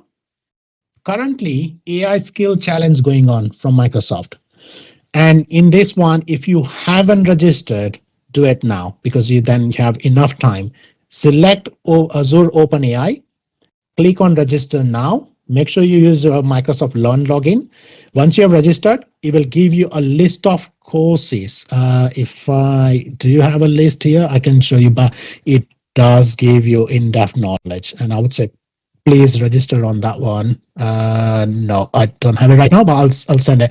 But once you register here, you get a free voucher for AZ102. Once you successfully complete, there are a very big list of handful of self-learning. So you need to give enough time. I think it has a maximum 30 days, but it started on, I believe it's on 18th of this month. So you have now a few days already gone. So register this if you haven't already. And let me share this Azure AI challenge link as well. So you can register for that one and you can get the benefit out of it. Can you give a brief explanation of Azure AI Studio versus Copilot Studio versus semantic kernel? When is the best time to use which service? Okay, so Azure, I'll give you the quick explanation about the Azure AI Studio. I'll leave the Copilot Studio because you got the very good session coming up, so you need to self-understand. So the Azure AI Studio, typically you have on a different scenarios, which you need to select the type of services. So either you go with the OpenAI Studio. These are the type of studio available. What would I use for? If I select the model, I'm selecting example, this is the model. When I select this model, it just makes a lot easier for me to deploy. I don't have to go back to my Azure from service, and I can just click a deploy service, a deploy button, and I can start creating a project. What it does, it actually creating the project in your Azure subscription, the subscription you have tied up with. So you don't have to do anything. It just spins up everything, which I've just showed you one project here. So I would definitely use Azure AI Studio to deploy the services, else it's so difficult to deploy so many other different type of services there. So you got so this is the one of the project I have spinned up. And here you can see all your list of projects, and here you can actually spin up either you want to run on the playground, you want to run the evolution, and all this thing. So these are the easy interfaces have been given. If you directly deploy in Azure, you don't have those interfaces. By saying this, let me also show you something here, what that look like in terms of the Azure AI. So if I search for Azure, just OpenAI we will search for. So when I click on OpenAI, I can deploy the services from here as well. But when I deploy the services, it's going to deploy my model and other relevant services. But I need to make sure that I have deployed all the project. I have created Key Vault. I have created other data storage, storage account. I've created all this, about 6 or 7 different type of services I need to install for OpenAI. So I need to make sure I deploy those. Yeah. So when I actually click on a create OpenAI, it won't let me go. But here you can only do like, the pricing tier, network setting, tags, and then create it. But it doesn't really help you with the other support. So if I want to make it like, make the deployment a lot easier, I would use this. And you can see that, like, I have the other tools available. I have other components available and any project settings I can perform here. So I don't have to really log into the subscription, because you technically logged into your subscription by logging in there. Yeah. Great. I can see Ambesh is coming up, so I'm just about time. And I'd like to say thank you very much for joining today's session. I really appreciate if you have any questions or any feedback, if you give us, so we can improve the next session. We'll try and cover up even more and more details as much as possible to help you. Yeah, you'd like to have the recording to review. So it's live on YouTube, which link I have shared already, so you can go back to that. Once again, thank you very much for your time today. I know it's your Saturday and you're spending your personal time, so thank you. Thanks. Thank you, Narayan. Such a fantastic session. A lot of things to take away from there. So thanks a lot for that. And I think, Raj, should I start with mine? Yes, please. Yeah, I hope my session hasn't been too heavy because I know, like, they're a basic user, but I know for everyone, Ambesh and Arpit is going to look after you with even like, easy understanding. Azure can go really complex, but here we go, Ambesh. Ambesh, the floor is all yours. Please go ahead. Thank you. Okay, thank you so much. I'm very pleased to be holding the Copilot Studio OS session today, and thank you for joining. And it's wonderful to see such enthusiasm, for the AI and its potential to transform lives. Kudos to the Power community, Raj, Narayan, and every speaker here for creating this platform where knowledge can be shared with the wider audience. Let's dive into the exciting world of the AI together. I would like to briefly introduce myself here, and then I will go for the agenda for this session. So my name is Ambesh Singh. Currently, I'm working with Avnar Deutschland as a Dynamic 365 and Power Platform Architect. And prior to that, I worked with the KPMG Deutschland, Pearson VUE, and the EA Sports. And mostly in my career, I've worked with the Microsoft in the different product groups, global consulting, and the deliveries. I'm also the mentor and ambassador of 365 Saturdays, and now it's called or known as in Power Community. And love to speak and share my learnings on Azure, Power Platform, and Dynamic 365 related topics. So let's dive into the agenda for today's Copilot Studio overview session. We will explore what Copilot Studio is and its significance in the world of the AI. I will highlight the powerful features and functionality that Copilot Studio brings to the table. Get ready for some exciting demonstrations, and we will showcase how Copilot Studio can assist with the daily business need. We will see the practical, steps to kick off your journey with the Copilot Studio and understanding the licensing model, somehow not very deep, and requirement for using the Copilot Studios. And then you have a chance to ask the questions, clarify doubts, and engage in the discussion later on. And feel free to participate actively. If you have any questions, just ask them. And let's make this session more informative and enjoyable. So before we proceed with the capabilities, let's hold a minute to understand what is a Copilot Studio. So Copilot Studio is basically a conversational application that uses the traditional bot building tool in the conjunctions with the generative AI technologies to bring enhanced experience to the users or even the supplier, customer or the supplier. So very often you will hear a term generative AI, like a lot of times you heard it in the previous session as well, or the previous session as well, when Raj was explaining. So the generative AI is a type of the AI that can create a new content, such as a text, image, music, or code, or by using the generative model. So one of the examples of the generative AI is a ChatGPT. So a chatbot that can have a human-like conversation based on the natural language prompts. And basically the conversational AI will play a big role in our daily business. So a lot of the work activities will be conversationally enabled. So apart from that, probably every one of us has been speaking to AI on the phone when connecting customer services, or maybe we were doing the chat with them in maybe if you're trying to book your favorite restaurants, if you're trying to raise a support ticket for maybe Apple Store or on a lot of places even. And since the conversational AI is being used in contact center for many years, it will reduce, the labor cost by 80 billion until the 2026. And the conversational AI will play a big role when it comes to the sales and the customer experience. There's a lot of opportunities out there. It can be internal, so enriching the employee experience and making more productive. It can be external and reinvent how you do the business with your customers. You can also reshape your business process or even business models, and you can also innovate and better differentiate your service and stay ahead of your competitions, always a step ahead with them.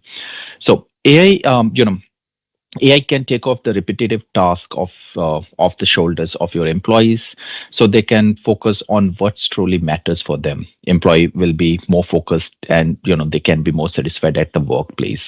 AI can help you enhance customer experience in a wide variety of the ways. So imagine having a virtual customer service agent that actually works, providing help and delight to your customers. We will see in short of time with one of the demo and the problem statement as well. With the LLM, so LLM is a large language model. So with the LLMs processing your contact center transcriptions, organizations can also analyze the customer sentiments and discover the hidden customer insight, like if they're happy, if they're not happy, if they're worried about this, all kind of the sentiments, you can bring it on the table. And from the invoice processing to claim handling, from fraud detections to the quality management, organizations across the industry are automating and optimizing their existing business processes to enhance the operational efficiency, and then they can reduce the cost as well. We will also start to see the organizations are reinventing now to their business model and value propositions, launching entirely new product and the service line of the business there. Let's quickly see a video. Just give me a hook, like if you can able to hear the noise as well, or if not, then I have to maybe share it again. Yes, we can. Okay, that's great.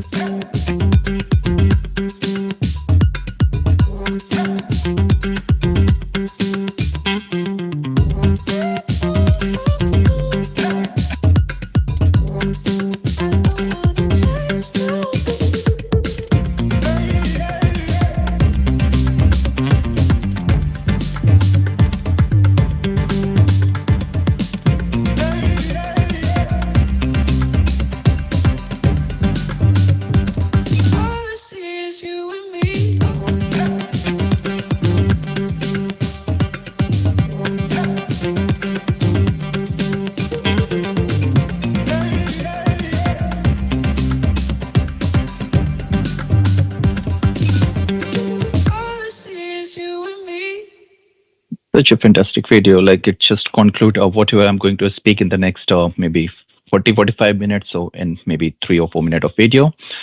But yeah, maybe now we will see with the Copilot Studio. So with the Copilot Studio, you have a variety of the conversational tools at your fingertips. So you can build the manual topics where you can control the flow of turn-by-turn dialogues. You can build and call the actions and create the plugins. So plugin is a very important part here, and you can use the 1400s plus pre-built Power Platform connectors there. You can also build and use the custom GPTs, as you saw in the OpenAI announcements, I think a couple of weeks back.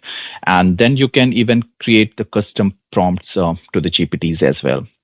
So you can basically then take these pieces and create your own custom Microsoft Copilot to deploy to your own websites. And you can start it from the scratch for sure. Or you can use the Copilot to build the Copilot. We will probably see the demo as well there.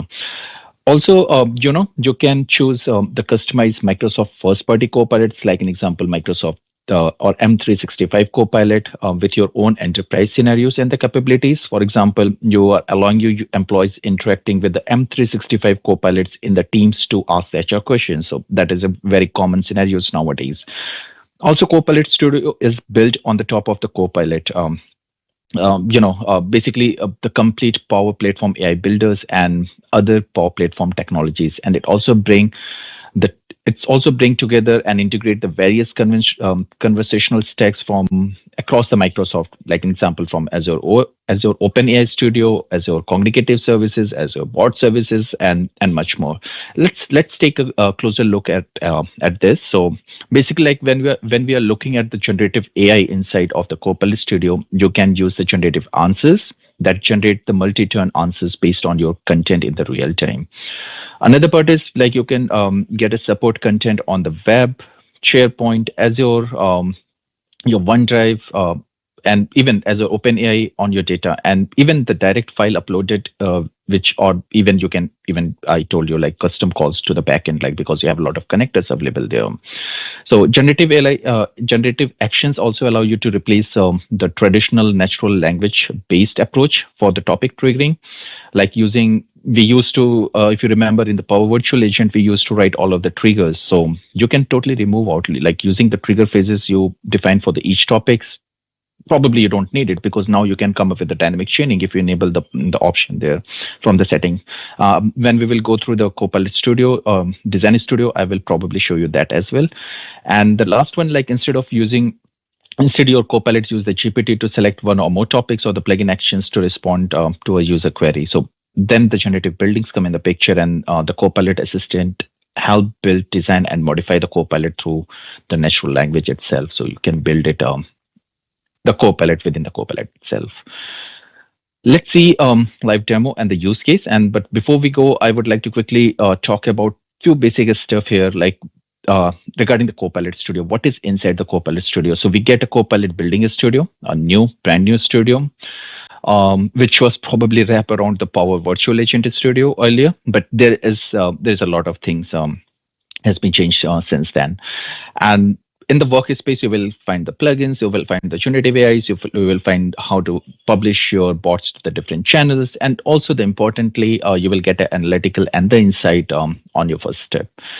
You can automate your complete bots by using the 1400 plus pre-built connectors, and then you have an admin studio, so you can control all of the administrative job, monitoring, security roles, and the rest of the things around those areas.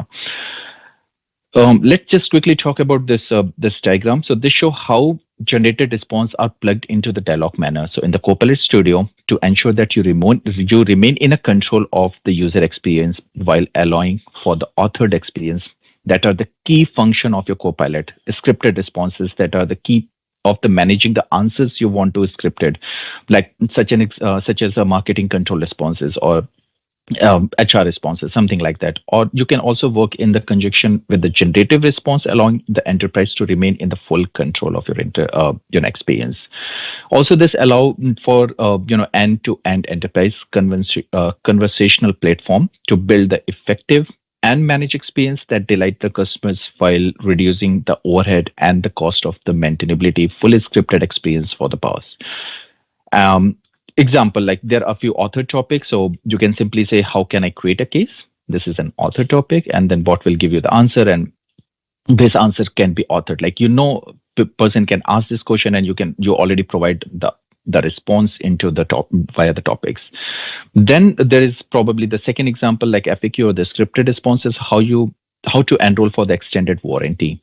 So this probably you don't want to go and write it in more conservative, conventional way, but then the bot can still read it from this website, from your uploaded documents, from the public website or the SharePoint. So it will read all of the data based on, or basically the FAQs, and it can be in the combination with the scripted responses also. And then you can show the end users like how probably they can enroll for the extended warranties. Then we have something as a generated response. So if the first two don't work, then the third we will go for the third, or basically the bot engine go for the third approach. And there an example like what type of the recommendation to maintain my device. Like This is not very common question, so probably it's not been triggered, not is in FAQs, but then it will fetch the information from all of the public, public websites, the SharePoint and everything, and it try to fetch the information there, and then try to give you an answer in a more generated, responsive way. At the last, if nothing works, then we have an option that can I talk to an agent as an escalation, and then the whole session will be transferred to the to the customer service agent in that particular case, which is they're out of box, so you can integrate with a lot of omni channels and the customer service engagement hub. So this is being already there. Now, bot creation process overview. So creating a bot is a really easy step-by-step process. So first you need to sign up to the Copilot Studio and create a new chatbot. Then creating the new topics, and you can define the trigger phrases for that one to build a proper conversational trees. And immediately you were able to test it using the test bots, because Copilot also provide you the demo website that can be shared with the other users, like or the end users, the business users, before really putting into or integrating with some different products. Once you have you are happy, or your business is happy with what you have already built, you can publish it to the bot to the different channels. So it could be Teams, it could be custom website, it could be Slack, it could be Facebook, or mobile devices, could be anything. And then you can make it readily available for the Copilot Studio. And then each chatbot also has a performance analytics to enable the feedback loop, so you can continuously look into that one. You can easily enhance your chatbot to optimize the customer experience, and you have to keep revise your bot to follow the same process. There is no, I would call, the end of the development, because it's more on the base of the generative and the learnings. The more bot you are feeding to the bot will be more responsive, and bot will come up with the more analytical data, which could be positive, could be negative. If it is positive, it's good. If it is negative, you have to proactively go there and then fix these things. I talked about the customer or the demo website basically in the Copilot Studio. So if you want to validate with your colleagues or the customer before going for the enterprise integration and the deliverables, this is the best place to start with that one. And then we have an analytical tab here, so we can easily see what's working and what to improve. So we have an analyze bot customer conversation to the better understanding how the specific topics are performing, what impact of your CSAT, and identify where is the room of the improvement. It also helps to quickly figure out what to build next, because it's easily see which conversation are going to the human agent and determine which topics to teach your bot next. Because suppose there is a scenario, somebody would like to have a feedback for their case, or somebody would like to have an order for order status, and bot is not able to handle this with more conservative approach, or even with the generative approach, because generative approach can fetch the data, but you don't allow that anybody is going in the system and fetching all the responses, like order status or something. Maybe it could be a security breach. Then you hold it, but then this kind of things are always going for the agents, and then you can hold it, and then you can plan it accordingly. Okay, how we can put there a layer of maybe the more triggered topics, and then we can hold this all the information there. Maybe we could ask for the validation from the customer or the end user and provide the order status to them. So this could be easily tackled. Now let's quickly talk about one of the use cases which I would like to show probably in the demo. So Christina Adams, she's a customer. She bought a new Surface device from the online store of Microsoft, and after a few days, the device was not powering up. And she visited to the social platform, or probably the customer self-service portal, and she used the AI-driven bot to troubleshoot the problem. So the moment she engaged with the system, that Microsoft in this particular case have all of the information about Christina, the device she is talking about, and the complete 360-degree view of that one. That maintain all the conversation on the digital channels, and they the system provides the responses based on the conventional and the generative AI. Then Christina decided to raise a ticket because she was somehow got lost, and she wanted that she could track the whole process of resolution of her issue. So she followed up with the progress, and then she also requested for a callback because she probably found the ticket has not been resolved the time frame which she is expecting. And then she decided to engage the live agent. And then Alan from the customer service agent department, or customer service department, one of the agent, he answered the Christina query. So Alan shares like all the information seamlessly and resolve his or her concerns over the conversation, and he closes the ticket after ending up the conversation with the Christina and redirect Christina for the feedback. And based on the feedback, like he just put to the knowledge articles and then publish it to the while closing the ticket. And those knowledge articles can be reused as a source of information for the next conversation in the Copilot Studio. So let's hold a minute here and then or to the slide, and I would then quickly show you how to start with that. So the first thing is, if you can see my web browser, then I have opened the Power App Maker Studio. And on the Power App Maker Studio, please don't ask me why and when it is going to change. So you can still see the Power Virtual Agent here. Technically, if you click it here, the new interface will open, and the new interface is basically the same, web.powerva.microsoft.com. So it is still having the old flavor, but an example, when you are here, then on the header bar, you can still see the title of this Microsoft Copilot Studio.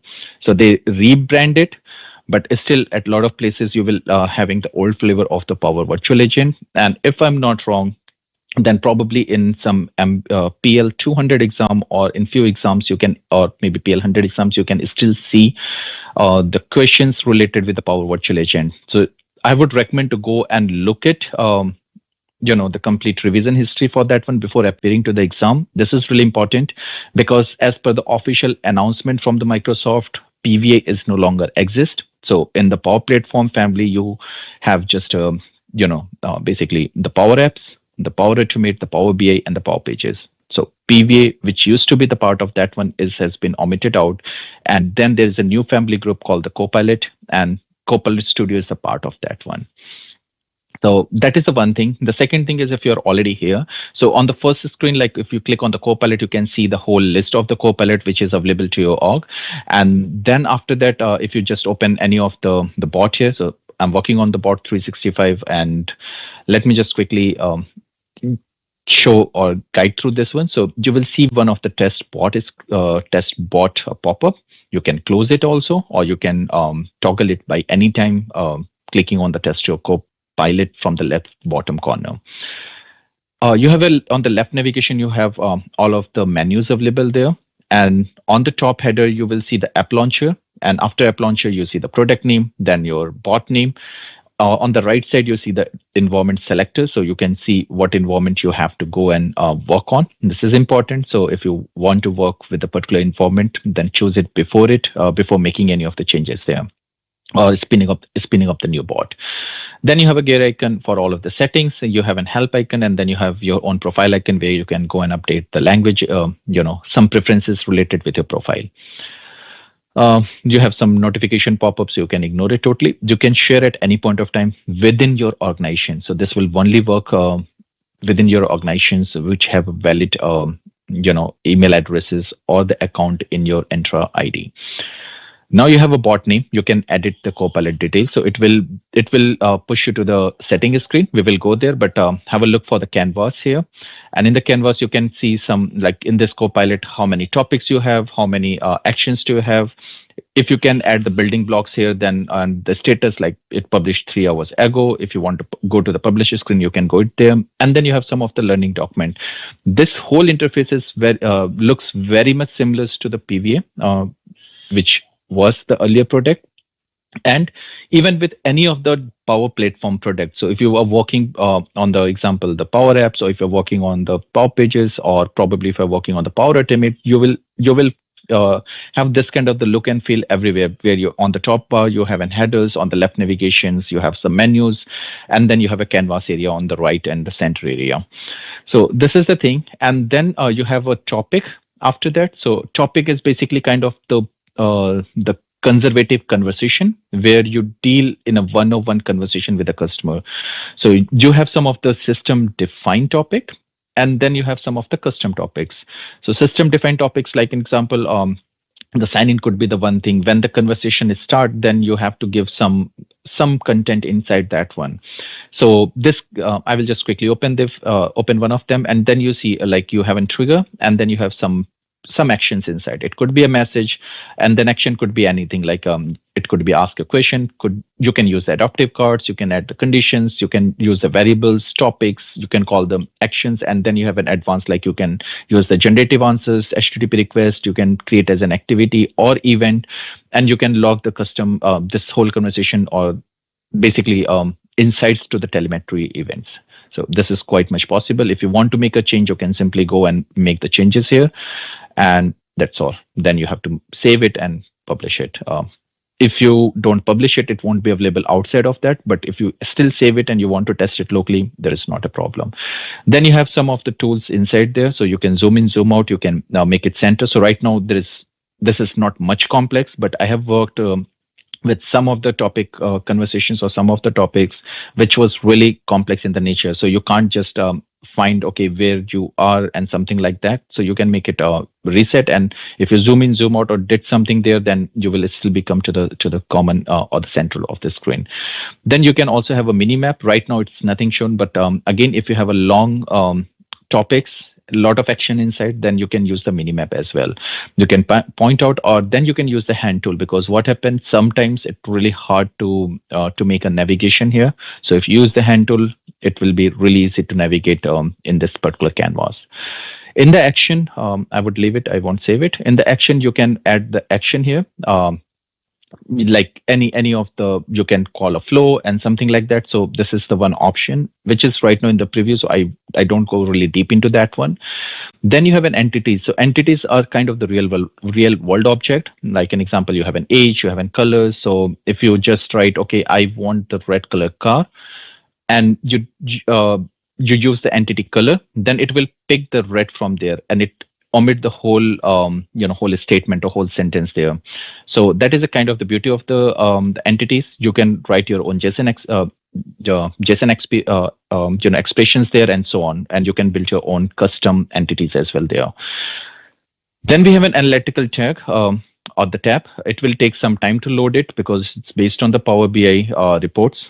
I would probably quickly show you one of the report here. So it's not that complex. This is just a test bot, so you won't see much information there or the fruitful information there. But an example, you can see the escalation rate, resolution rate, how many total sessions were there, what are the abundant rates, what is the CSAT rate, and so on. So you will get the complete 360-degree view of your bot analytical or analytics. You have a customer satisfaction, how many sessions are there, billing information, and if you want to boost your conversation, so all of the things you will get it already here. Then you can publish your bot at any point of time. So it's just like you have something local. If you want to make it available for your end customers or the users, then you have to publish it. Apart from that, you can configure the different channels, and these two cards, basically one will again redirect you to the analytical section and second one to the channel. We will look into that one, so it's not a problem. Then we can write the conversational plugins. So you can add a conversational plugin and then you can start writing there. I won't do this right now. And then you have an AI-based plugin as well there. So this is also, you can utilize this by creating the new AI-based plugins there. In the settings, you have a Copilot details. So if you want to make a change the bot name, you can do this. If you want to upload the icon, this should be in the PNG format with a 33 GB in the size, and then you can upload it. Remember, after uploading, it might take some time to reflect to the external world. On the bot, probably you can see this, but if you're using on the custom site or somewhere, then it might give you an issue for some time. Then you can actually use the application insight. You can give the Azure application insight connection string there, and you can push all of the logs there. Then you have some metadata information like environment ID, tenant ID, Copilot app ID, and the schema name, which is required when you are going for the integration scenarios. You have AI integration tools, so cognitive service languages, AI models for the Azure OpenAI, and the Copilot SDK. And remember, like here, nowhere you see create, because these all are in the preview features, and Microsoft will come up and fill the spaces there. We have a generative AI. So I just given website for the Microsoft.com, and this is one of the public website. You can go up to 4 public website plus the SharePoint internal sites into there, and then you can upload the documents, and this is up to 3 MB per file. So you can upload the documents and it will go and store in the Dataverse itself. Then you can also decide how your Copilot content moderation is. High is basically you will get a fewer response, but it is more precise, and the low is just reverse for that one. So you have an option high, medium, and low here. Enterprise chat tools and boost coverage node. Again, you will be redirected to the other nodes. Then you have some properties here. Example, the dynamic chaining, which I talked about in the slide. It is disabled. If I enable it, the dynamic chaining will be applied, and then I don't need to really define the trigger nodes for that. Boost conversational coverage with the generative answers. Yes, I want. You can enable it, disable at any point of time. Also, you can provide any kind of the instruction there in a simple text box. You have around 13 to 14 channels available right now, which is out of box. You can use it. Apart from that, if you want to use it in your website, you will get a script, and you just need to put it there in your website. So this is the thing, and I was talking about the demo website. So if you click on the demo website, you will see something like that, and then you can start your conversation from their example. So this is quite okay to use it or to test it before you are pushing to the for some integration and so on. You can test it locally, and then you have a lot of these channels which you can go and enable by default. So suppose if I just go and enable from the Microsoft team, I already did this for this particular bot, but then you have an option here, simply like click next, and then you will have this. When you open the bot, you will see somehow like this, and there again you can start writing messages and so on this particular bot. So this is quite okay. So this is just a team integration, and then you started, having the responses back from the same bot. So this is related with that. And then on the channels, let me just show you quickly one more thing here. Like an example team, you have more command there, or more options there to connect it. So if you want to edit in detail and you want that, okay, you want to change the colors or the icon for that, you can still do it for the teams. And then you can provide a short description, long description, and then you have more options there, like who is the developers and information about that, your partner IDs. Then you can go with the client IDs, resource URI, app IDs, and then you can also manage the bot details, which will redirect you again to the to the bot Copilot details settings page. So we were into the channels and the customer engagement hub. You have all the customer engagement right now available, so you can easily integrate. For the omni-channel, you can do it from here itself because it's a part of your D365 product. If you are going, for example, the Salesforce or the ServiceNow, then you will get the bot ID and the app ID, and you have to use this while you are making an integration, and the complete integration information has been already provided here in the instruction. So you just need to follow this and simply go and enable or integrate with your product. In the security, you have 4 options there. So the first option is the sharing, authentication, web channel security, and allow list. Allow list will be enabled when you have a skills enabled. Right now, I don't have a skill enabled, but I will tell you. Web channel security, like you can review the enhanced security options. Authentication and sharing, like you can share within the organization, or authentication, like you have no authentication only for your teams and the power ups, or then you can do the manual authentication, and you can select Azure Active Directory, Azure Active Directory V2, and Gen OAuth2, like out of anything from there. You can provide your client ID, client secret if you make an app registration. And then on the top of that, like you can also exchange URL, which is required for the SSO. You have tenant ID, and then you can decide the scopes there.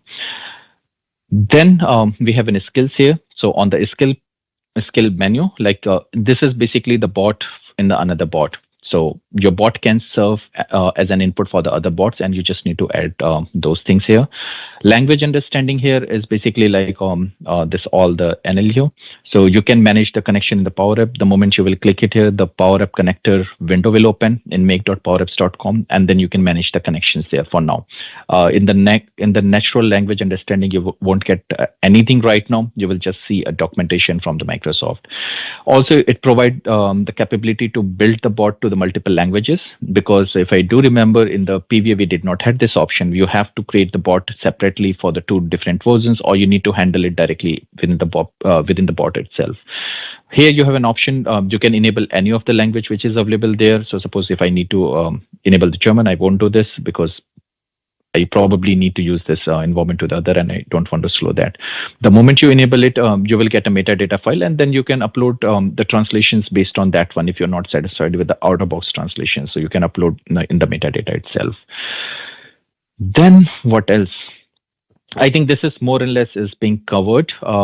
And then I will just quickly go for the demo part. So for the demo part, you can simply go to the bot, and in the bot, simply like you can write anything here. Like you can just greet them, and bot will start responding that. So back to our demo, or the problem statement. So Christina probably is talking with the bot, and then she asked for the bot.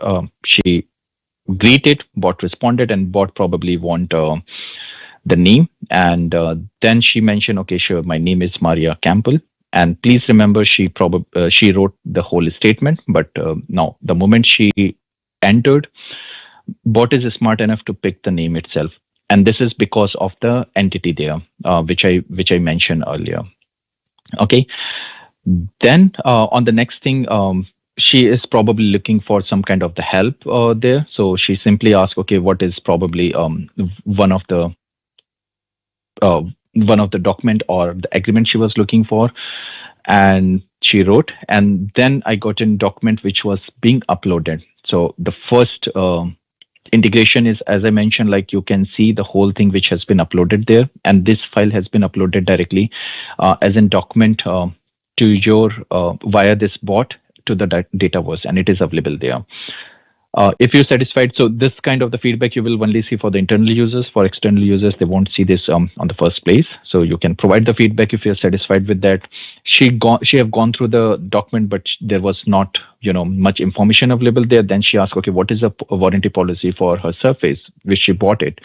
And here I did not wrote this in any FAQs, no conservative conversation, and the bot got a response directly from one of the website. From the Microsoft itself. So it goes to the Microsoft site and it fetched this information based on what she was looking for. So Microsoft Surface and warranty protection plan. And she have gone through all of these details, but there was a lot of details.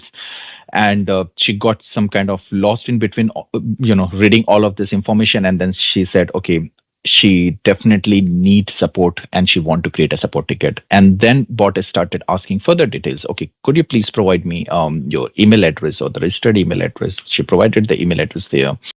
Then bot asked, okay, could you just provide me the short summary of your problem, what you are facing with? And then she mentioned, okay, I have a problem with my device, which is booting up in every 5 minutes. Then bot asked, okay, what preferred method do you want to contact back? And she said, okay, I would like to be contacted back via email. You can do the SMS integration, email, as well as the other one. And here you see this, you don't have to print it. I printed it for the testing purpose, but then here you see like it has an information that okay, what has been captured, and here the ticket has been already created. So the ticket number is this. I will just copy this for me for the further further conversation process things. And then let me just quickly copy this so I can reuse this because I haven't stored this anywhere. And then the ticket has been created, and she waited for maybe around a couple of hours. There is no feedback, nothing. And then she asked, okay, what is she asked the bot again, like, what is an update of my ticket? And then the bot asked, okay, could you please provide me the ticket number? And then she said, okay, I could provide you the ticket number. I could store this in a global variable also, but there could be a situation where the user or end user, the customer or the person would like to ask the status for the different tickets. So if I would store in the global variable, it would be really hard to just clean up and then provide the new one. So that's why I put the name in a global variable to be in a particular session, but ticket, I want that, okay, she has to provide the ticket for which she want to get an update. And then I provided a ticket number, and then there is an update for that one. Okay, your ticket is in this, but is this true? Let me just check it, even if the case has been created. So I just quickly go to my dynamic CRM, which I have made as an integration. And I said, this is via the plugin. And I see a ticket here. So the ticket has been created, I think, a couple of minutes back from now. And let me open that. And this is all the information. Like I have a problem to boot up my device. And this is the whole information there. But now what she was probably, she's at some point of time, again, she's not satisfied, and she decided, okay, I definitely need a call back from the executive, because she's getting some kind of frustrated. She's not getting any update. The ticket is still in progress status, and then she requested for the callback. And then the bot asked, okay, when do you need a callback? And then she mentioned that, okay, I probably need a callback next Monday. And remember here, I just mentioned the next Monday, and bot is smart enough to pick the specific date, and the date of the next Monday is the 25th, and bot picked the specific date. Let me see if bot capture this information. So I have to really refresh it, and then just quickly see in the notes area. And then I have one task created for the service agent, and it mentioned here, customer requested a phone call against this by this date. So this is the way, like, how I'm leveraging the whole thing here. And then after that, let me just quickly go back to okay, I would probably start it one more topic. So let me just quickly show you one bot which I could create it from the scratch in front of you. So I could create here, for example, the Power Community bot. I want an English language. I can just quickly get a Power Community website here and feed it as a data source there. So I want to do this so bot can crawl this website, and then I will again come and ask the questions there. Here you can decide, okay, what solution you want to put it. So I just decided the solution. You can choose any of the icon, or you can upload your own icon. I probably use this one for now. And then if you want to enable the voice capabilities, you can do this. Otherwise, you can just create it. It takes a couple of seconds to minute, not definitely a lot. This is a trial environment. So please remember, this is a trial environment, my personal trial. So it might take a couple of minutes, but I don't want to hold myself here. I would just quickly move to the slide. And let's quickly summarize this. So the journey summary is we have the self-service, facilitated customer for all of the things, so they don't have to depend on anyone. We can automate the process with the 1400 plus out-of-box connectors. We can save a lot of resources in terms of less involvement of the employees will cost less resources from the organizations. And also it enhances the customer satisfaction, so they don't have to wait for the long queues for the simple answers or the simple explanation, and all of the things can be generated or provided by the bot, as well as a bot can also route the whole things in terms of escalation, or the moment they sense there's a negative things or negative sentiments are coming, you can direct it to the agents for the escalation. So the key takeaways from that, AI is replacing the conversational bot. So now I don't think so we are going to write the proper topics and the typical conservative conversational trees when we deal with the Copilot stuff or the AI driven bots. It also guided in the proven follow-up mechanism. We have an actionable inside this. Also, we can integrate with and collaborate with the customers and the product system. In our today's demo, I shown you it has been integrated with the Power Platform, as well as with the Dynamic 365 customer service. It also saves a lot of company resources and buy the time for more productive and profitable work. What could have been done? I could have probably integrate if the time allows with some ERP systems, maybe Salesforce, ServiceNow, and some other system. It could be deployed to the customer self-service portal, and I can show you it from there as well. Or I could have integrated with the omni-channel. So in the terms of the escalation, it will directly redirect to the live agents and the multilingual supports, which I have shown you how to do this, but this is something not available in this demo. What I have used the Copilot, Azure, Power Automate, Dynamic 365 engagement, SharePoint Online, and the data was for all of these things. So this is more the overall impact. And then let's quickly talk about the Microsoft Enterprise AI Safeguard stuff. So here, your data is your data. It's not the Microsoft data. It's not your region-specific data. Everything is being securely used in your area. It don't go outside, and your data is not used also to train and enrich the foundation's AI models for that one. Also, your data and AI model are protected at every step, not one or two, but there's a multiple layers, because Microsoft has a Copilot copyright commitments for that one. So there could be a different session on the complete busting security myths, and probably if you just follow to my YouTube channels, I have explained you the how this work internally and what are the myths around the market and what is true and what is not true there in that area. Now, quickly, how to get started. So I have all of this link. I will put it on the chat window also later on. So you can start with the directly with our aka .ms try Copilot Studio. You don't need any account at the first place. You can directly check it there. And if you're satisfied, then you can go with the trial account. And if you're satisfied, then you can go with the paid account there. I would recommend to look for the implementation guide if you're working as a maker, as an architect, or as a product owner. So implementation guide is a great way. It has been updated recently and it's keep updating with the new and latest information inside that. Then you have a lot of community page demos and the blogs. So please follow all the links into that one. Let's quickly talk about the licensing thing here. So I could simply say, without going very deep into that one, for the Microsoft Copilot Studio, you have to put around $200 from your pocket, and then you will get all of the features which is being defined here in the list. And apart from that, you will get the 25K messages. So message is basically the interaction between you and the bot. So if you ask something, it's counted as a one message. If the bot replied, it counted as an message too. With the full, with the full Microsoft Copilot Studio license, you can get all of the features which was listed there. But let me just put a pause here, and I would like to quickly go and show the remaining things there. So just give me a second. And this is a Power Community bot. So this has been spin up. Let me do firstly two things. So this is just an lesson learned or my experience sharing. I would don't leave it. Okay, I have nothing, so I can leave it here. And then I'm going to publish it. While publishing, it may take a couple of seconds to the minutes, not longer. I can quickly check the Teams chat if there is already a question there. Otherwise, I will just quickly follow there.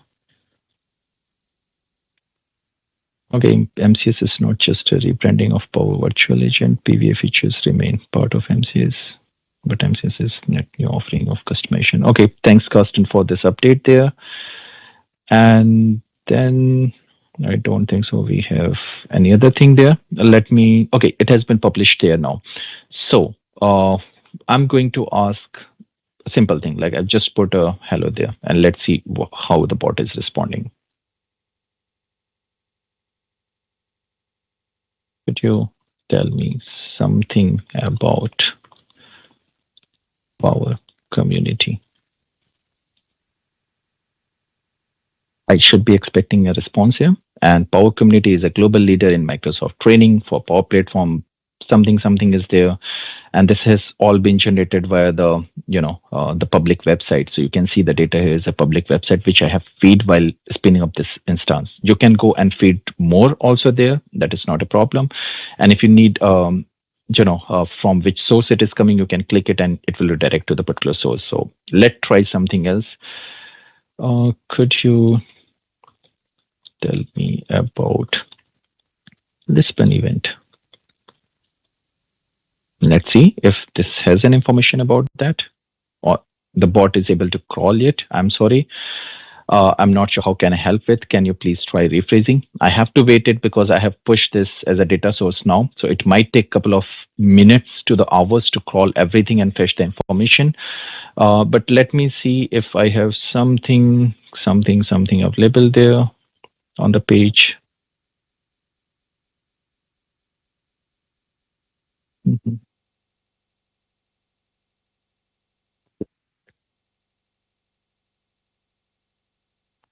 I have to be on a different one.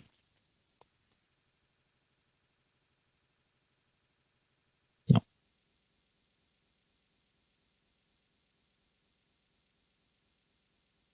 Let's see if is that responsive to provide this information, because that was available there. And Power Community provide the various resources and information related to blah, blah, blah. And this is the thing. And then on the top of that, we saw some information, like not only the one source, but it has the multiple sources related with that one. So it already provided this much of information there. So this is how you can build it. there. If you want to see the topic, so here you can build your own topic. You can go to the system topic. Example, on the conversational start, if you want to make a change there, okay, I'm this. And just to be aware, something I don't want this all the information. And suppose I just deleted this information here. And you have to save it, and then you have to publish it if you want to use it outside. But I don't want to use outside. I just simply refresh it, and I'm expecting that I should get the latest content. So now you see I have less content. It is being reflected there. Another aspect is maybe just quickly go to the topic. I want to create a topic here for from not from the blank, but maybe from the description. So registration.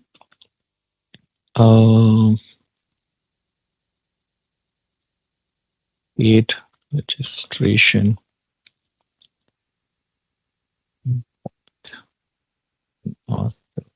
Information.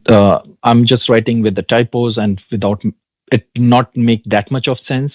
So I'm just checking if it can understand all of the things properly. So create registration bot and ask information about name, age, city, and program. Let's see.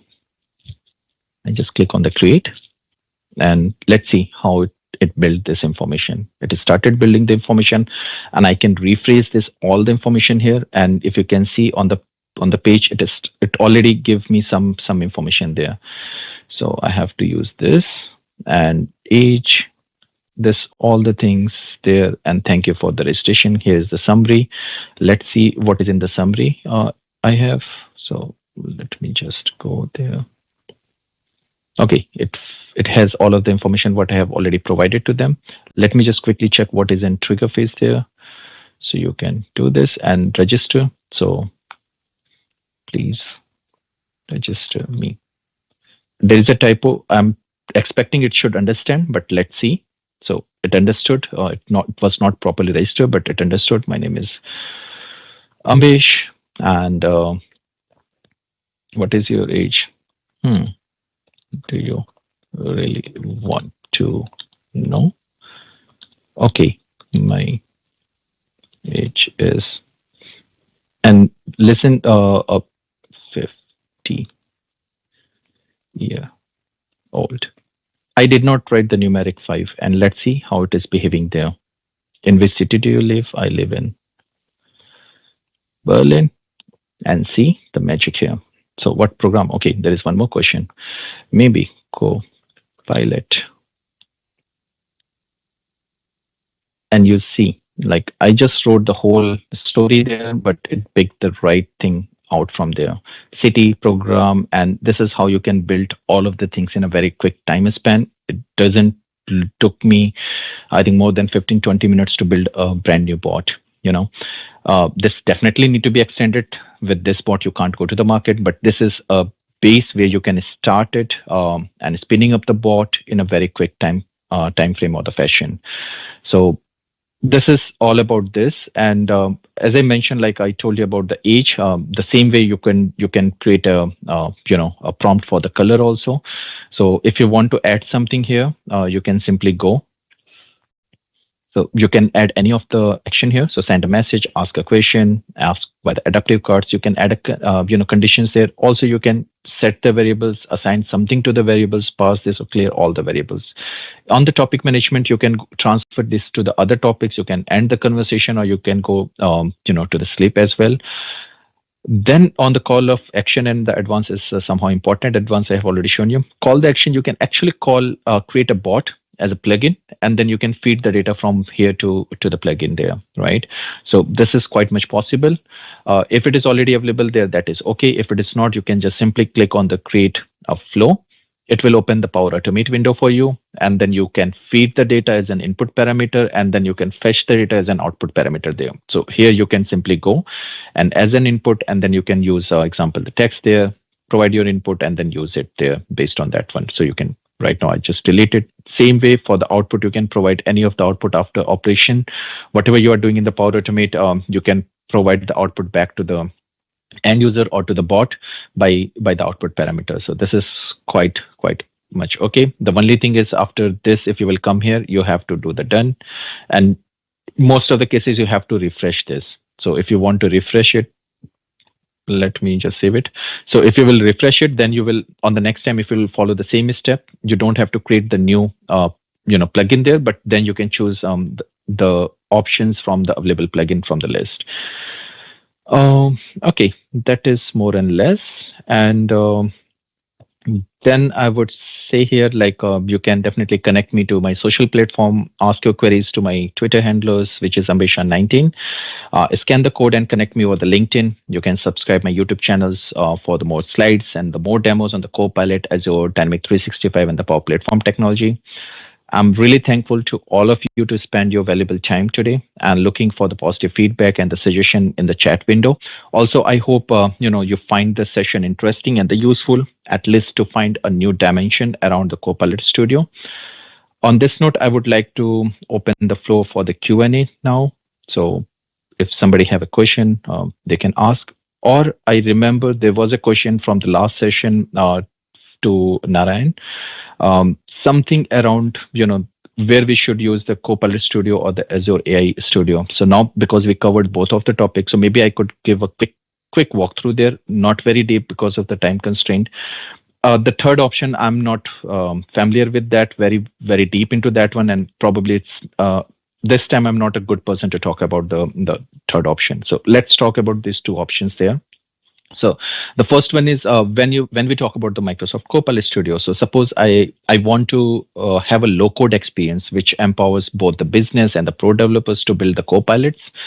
Copilot Studio is the best option for me. But at the same time, if I want to build and manage my own infrastructures and require the full life cycle of the DevOps support, I could definitely go for the Azure AI Studio in that particular case.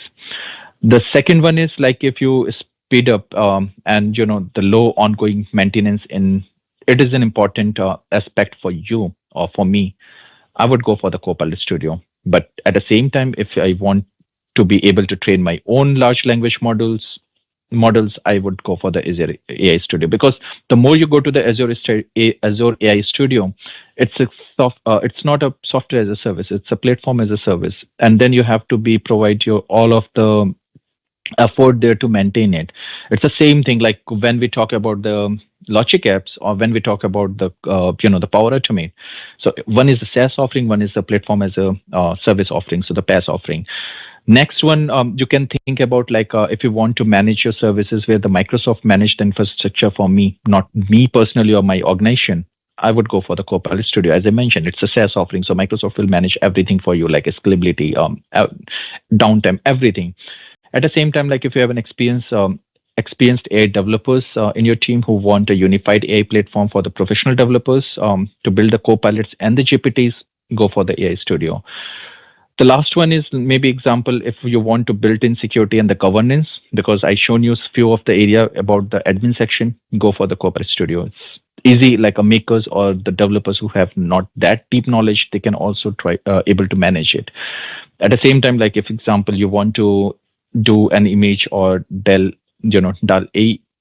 generations things, then the Azure AI Studio is best suited for you.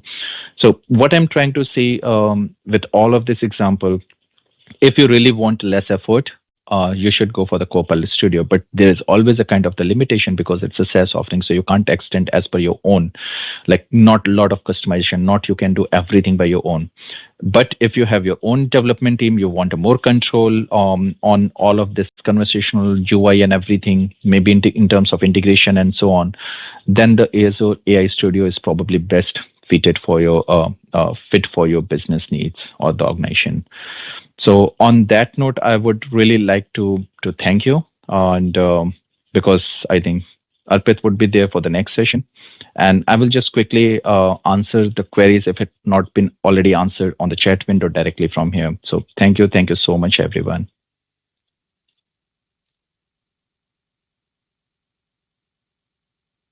Hey, thank you, Ambesh. Thank you for the insightful session. Welcome, Arpit.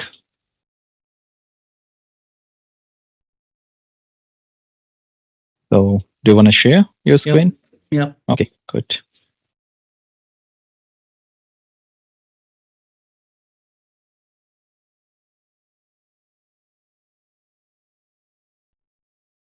I can see your PowerPoint. Yeah, you can see, right? And you can hear me loud and clear, right? Right.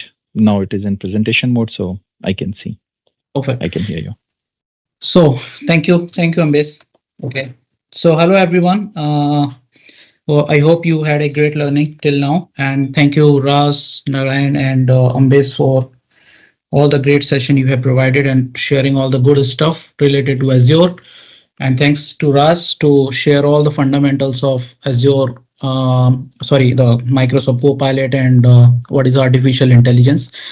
My session is all about Copilot and Dynamics 365 sales. Okay, so I've seen like there are a lot of questions on the community related to the licensing of it, its features, and I still find like a lot of people are still not clear about like how the Microsoft Copilot works and how it architecture works. Okay, so based on my experience and based on my knowledge, I just wanted to discuss about the fundamentals of Microsoft Copilots before jumping into the Dynamic 365 sales.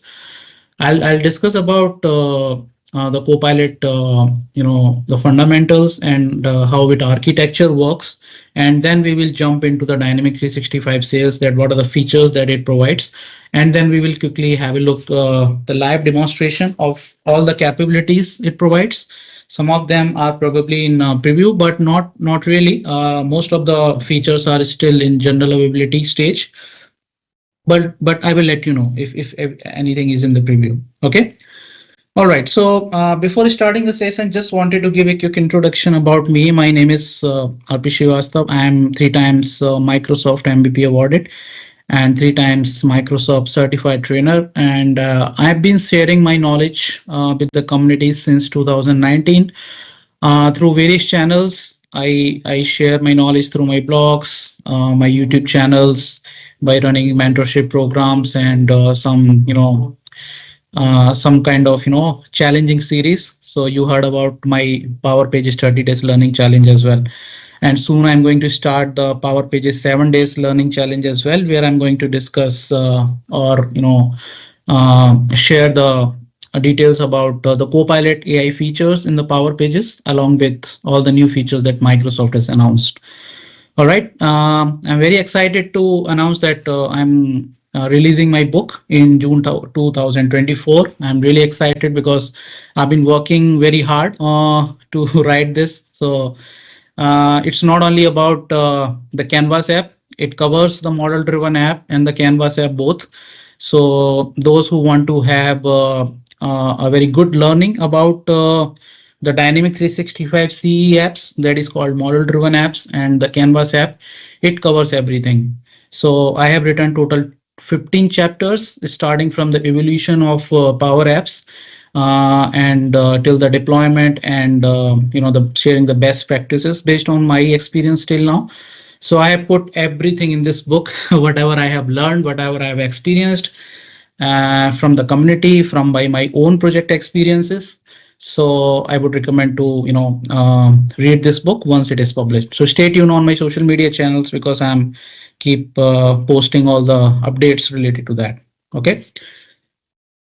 Well, as I told, like first of all, I just wanted to cover what is Microsoft Copilot. Okay, as everyone in the previous sessions, Raz and Narayan has also given the brief understanding about that, but I'm just thinking like about like a lot of audience are from a very basic level. They don't know really what is Microsoft Copilot. So I just wanted to give a very fundamental, concept about that. Okay, so you can assume like Microsoft Copilot is just a chatting application. Okay, so you deal with a lot of chatting application in the daily life like WhatsApp, Facebook Messengers, and Telegrams and all. So it's similar like that kind of chatting application, but it actually provides you the enterprise level of security and provide you the contextual data. So Microsoft Copilot is a chat-based application that is developed by Microsoft, and basically it aims to provide the personalized assistance to the user for a range of tasks and the activities. Okay, so you can see like in this picture, it's just a simple chatbot or embedded application that Microsoft has provided within all their applications and all their products. It's not only in the Power Platform or in the Dynamic 365, they have provided this capabilities in all their products these days. So if you use the Windows, if you use the Power Platform applications, Dynamic 365 application, Microsoft 365 applications, everywhere you will find this. Okay, so this is a very layman, a definition of the Microsoft Copilot. Now, you have heard a lot about the Microsoft Copilot and ChatGPT because Microsoft has announced to Microsoft Copilot after the ChatGPT was launched. So there are a lot of questions about that, like what exactly the difference between the ChatGPT and the Copilot. Okay, so from my understanding, ChatGPT is something that when you ask any questions in the ChatGPT, it's also a chatting application. You get the data from the internet, from the publicly available sources. It might be in the books, articles, website, and social media. But if I talk about the Microsoft Copilot, okay, the major difference between ChatGPT and the Microsoft Copilot is the type of data it provides in the response. Okay, ChatGPT provides you the response based on the public data that is available. But if I talk about the Microsoft Copilot, it provides you the contextual and the personalized data. Like, what does that contextual and the personalized mean? Okay, I will talk to that in the next slide. But just imagine I'm just having a conversation with the Copilot, and I'm dealing with some customer, right? So if I ask some questions related to if I ask any question to the Copilot, so it will always provide me the information related to that customer or whatever the work or whatever activities I'm doing in a particular application. Okay, so that means it is contextual information and the personalized information along with the public data as well. Let's imagine, because I have given this session in the Brussels couple of months back, where I have demonstrated the Copilot capabilities in the customer service as well, and there I presented, like, you are working as a customer service agent and you are dealing with the customer, and you probably not have all the kind of answers or the queries. The answers of all the queries that the customer is asking. Okay, so probably you are going to the internet, type on the Google, and search about something, and Google will provide you list of all the articles to you and will not provide the relevant or the personalized information related to that particular customer, right? But if you ask the Copilot and you are in the call with the customer, you will get the contextual information about that. So it not only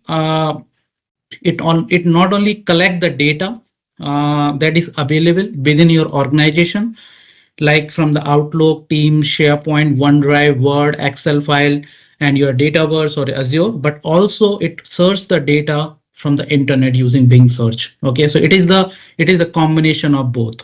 Okay, now how does this work? How it collects the data from the the Microsoft applications and from the Bing search? It happens using Azure OpenAI. Okay, so Azure OpenAI is basically the backbone behind that, which provides some REST API services, and it uses the LLM, that is large language models like GPT-3 and the GPT-4. Okay, now if we understand this with one real world example. Okay, so if I ask the ChatGPT to write a follow-up email to the customer on the outstanding invoice. Okay, so I'll simply go to the ChatGPT and I'll ask this question to ChatGPT. So this is how I get the answer. Okay, but this answer is quite useful to me. But imagine you can see here there is no contextual data. You can see the customer name, invoice number, invoice date, invoice amount. This is dynamic. You can just copy this the email content and just paste it in your Dynamics or in whatever application you are using, and you have to replace this particular information. Okay, it just provide you some the random information. It's not a contextual information. But what happened if I ask something with the Copilot?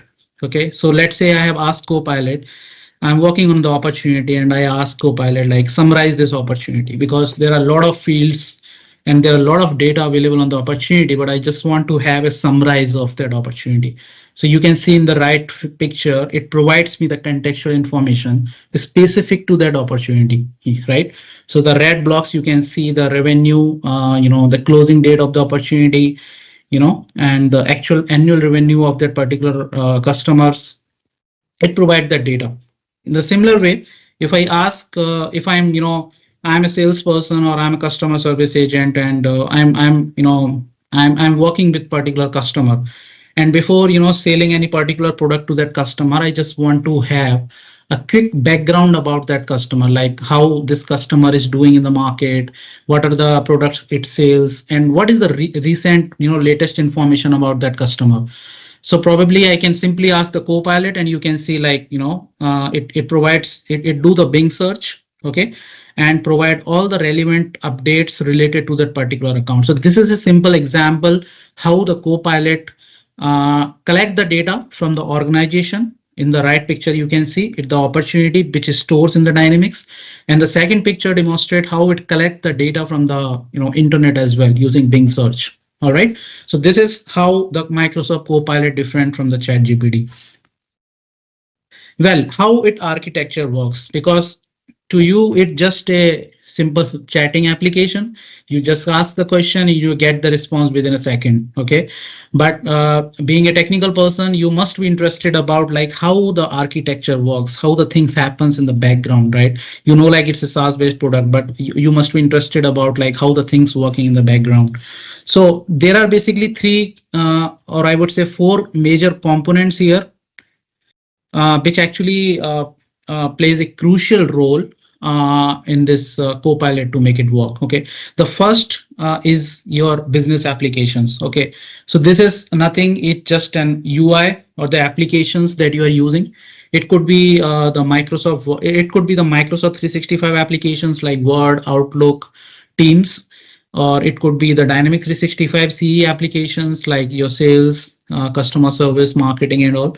And it could be some Power Platform based components. Okay, so it could be anything. So this is the first thing which actually initiate the Copilot to work. Okay, the second thing that is one of the most key component of the Copilot architecture is the Microsoft Graph. Okay, and you can consider this as a database. Okay, because if you ask something, you need to get the data. Now from where this data will come from, it comes from various sources. Like there are a lot of applications, a lot of products of Microsoft, and your data gets stored in multiple locations.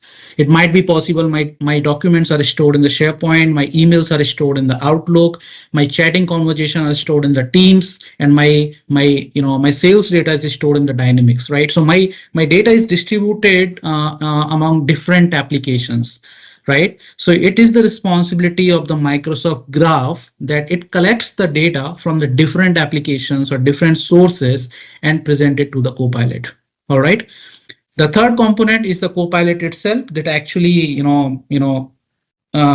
communicate or connect with the different components and collect the data and give the response back to the user. The fourth component, that basically it's just a AI engine, you can say. So all the kind of processing, all the kind of AI modeling kind of things, the GPT, GPT-4, all kind of AI models basically comes in this large language model. So from a very layman terminology, you can understand this LLM is nothing, it's just a collection of algorithms. Okay, so there are a lot of algorithms, machine learnings, algorithms are running there that actually create the response in the natural language. Okay, because one of the beauty of this kind of application is that you don't need to be a technical, you don't need to be expert in a technology, right? You can ask the questions in your own natural language and you can get the response in your own language. Okay, so that is the beauty, and this only can happen using this LLM. All right, now this LLM basically use the Azure OpenAI. I don't want to dive deep into that because you already learned from the Narayan session like how the Azure OpenAI and services work.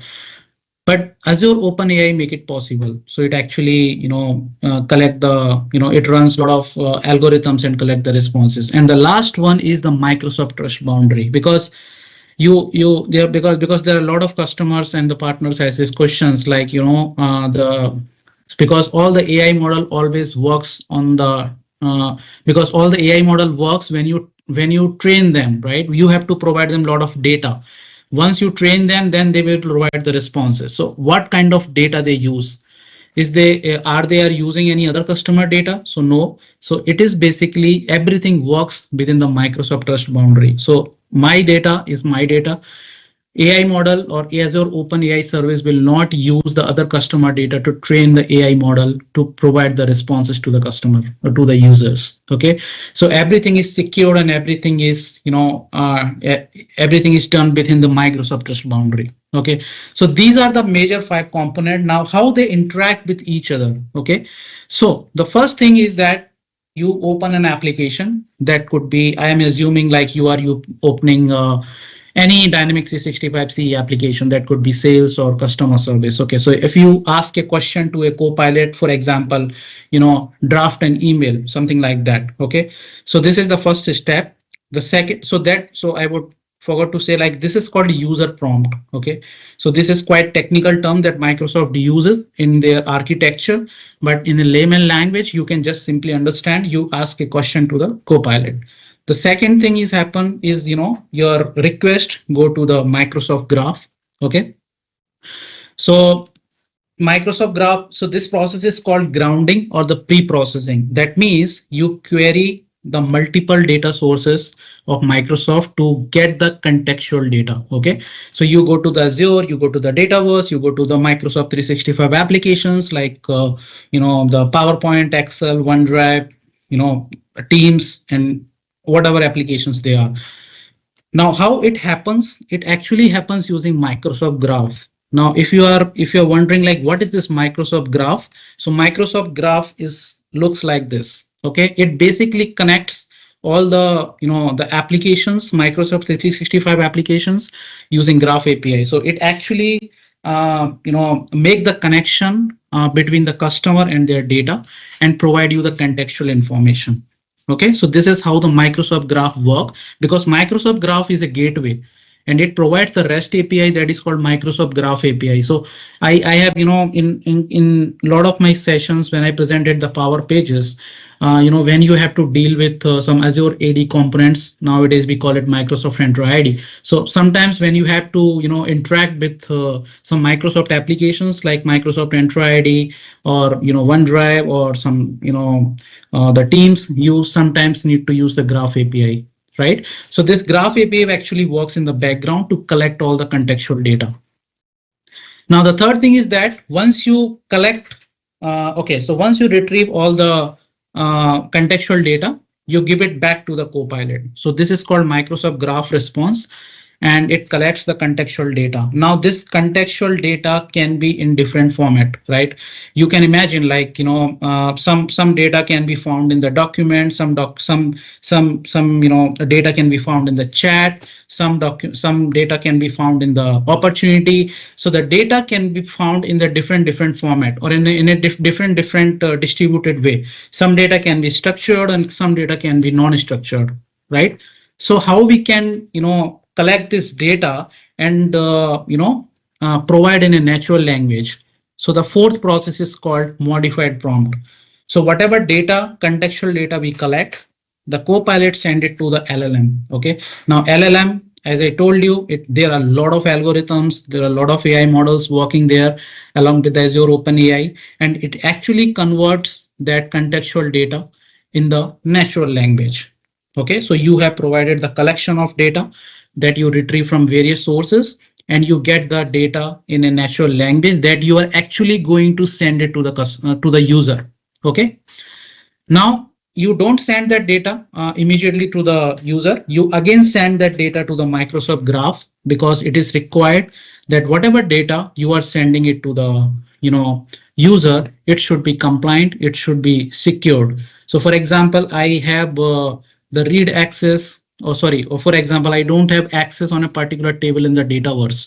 That means I should not be able to read the data. So this actually makes sure by this process that you only get the data that you are compliant for, okay, that you are authorized for.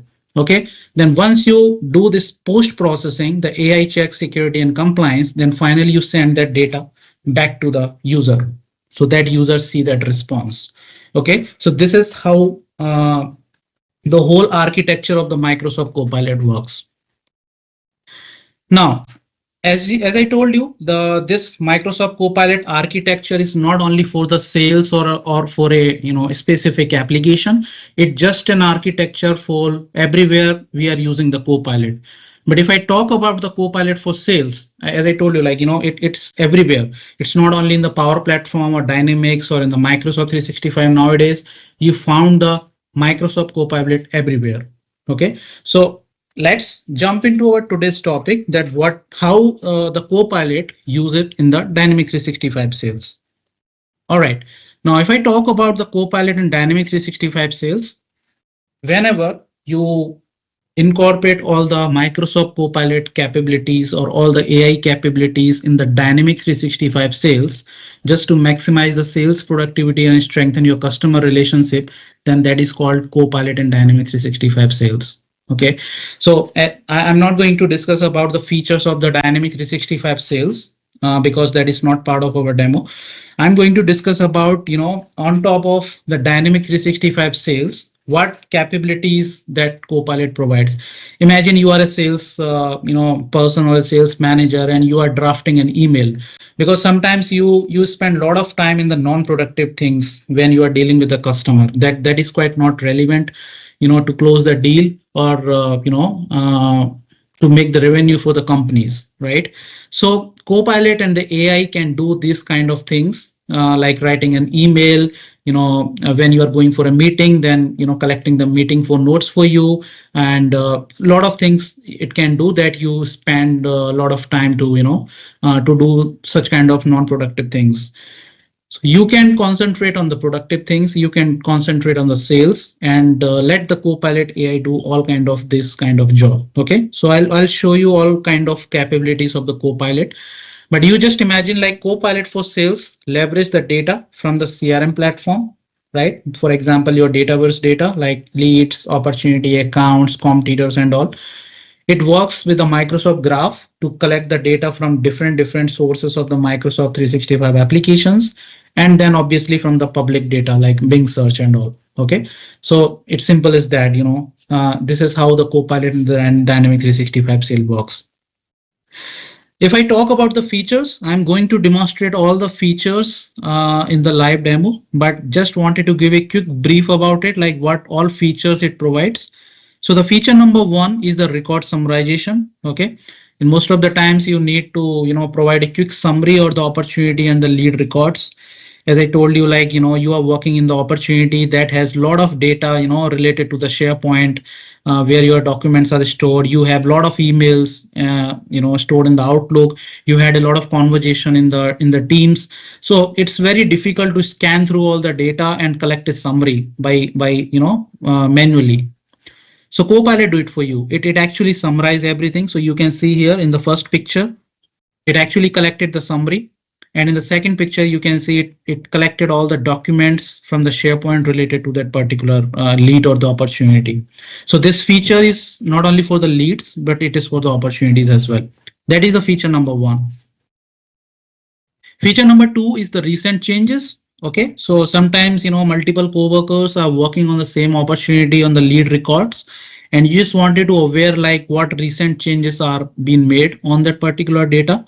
So you can simply ask the Copilot, and it will provide you details like what happens with this opportunity, which particular data has been updated in last 7 days or in last 24 hours, like you can see in this picture. The third feature is the meeting preparation. So it actually helps you prepare for your upcoming meetings, summarizing the relevant information from the opportunity or the leads. So because when you are going for a meeting, you must have the context of the last meeting, what you had a conversation last time, and what are the major points that you have to discuss with your clients.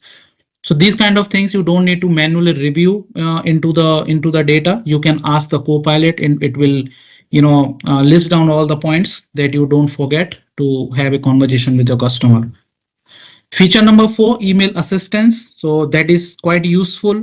Sometimes not all the coworkers are proficient enough to write the emails, because they have to spend a lot of times to scan through all the data, then contextual information, then they need to spend a lot of times to write a professional emails, right?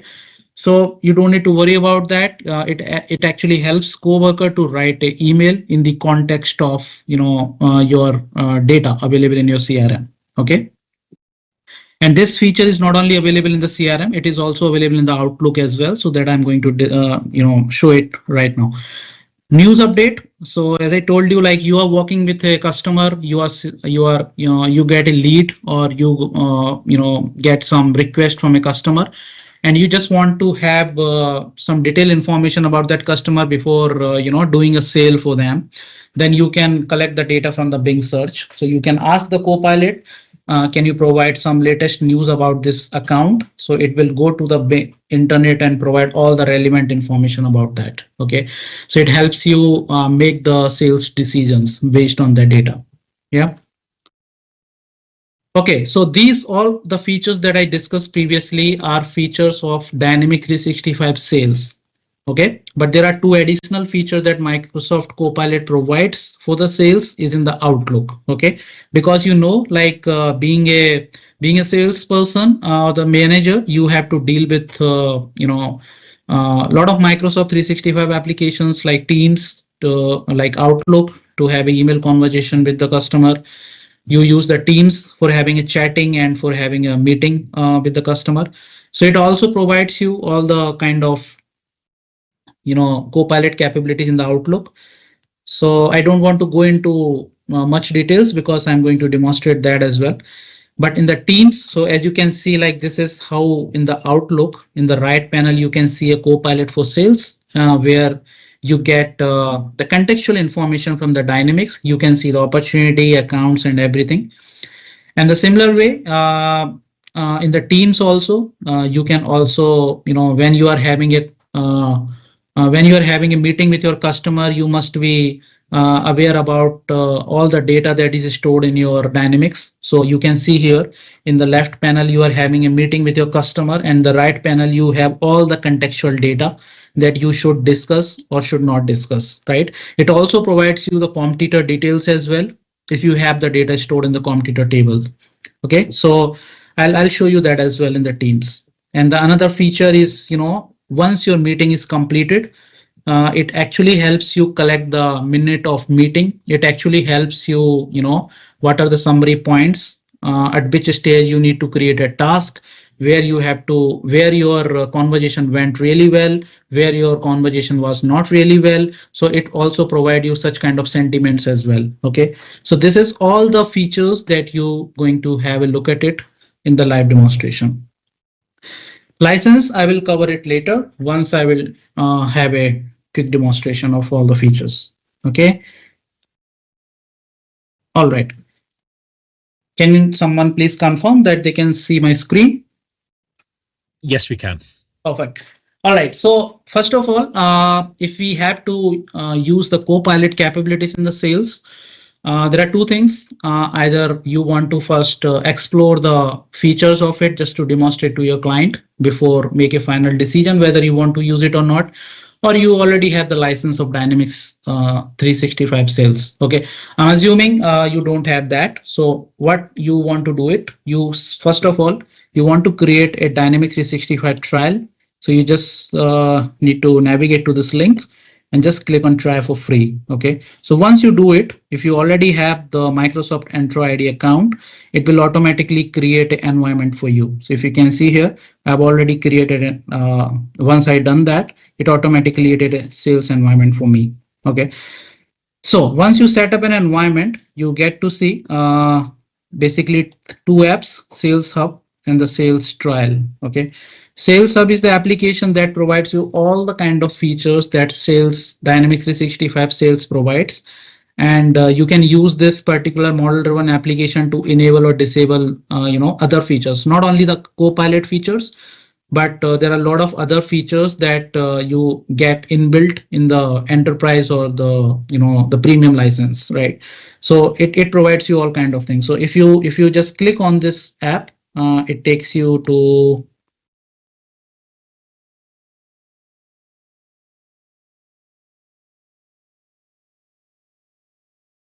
okay, yeah.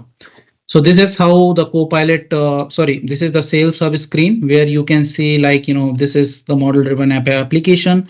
And here you see all the, the settings that you can use it, like personal settings, the app settings. So in the app settings, you will get a lot of features like Copilot, not only the Copilot, but LinkedIn integrations, Teams meetings, so all the kind of features you get. So it is a central hub where you can enable or disable the features. The second application is the sales trial. That is because you may not want to give the access the sales hub to all the co-workers in your organization. So you can probably provide them the sales trial or whatever applications you are creating.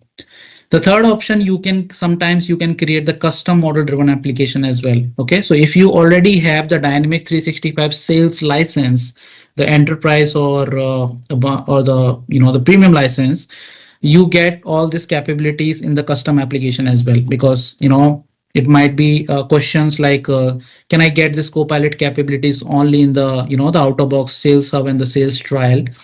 If I create a custom application, so I just 30 minutes before I just created a model driven application, so you will get the Copilot capabilities in that as well. So that is quite possible.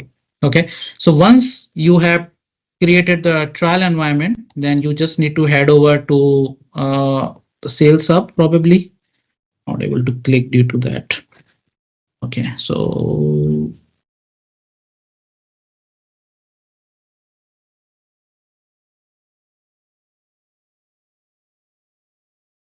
oh, this is really annoying. Do anyone know like how to hide this?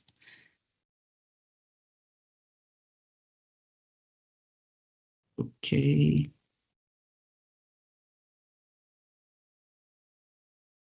All right.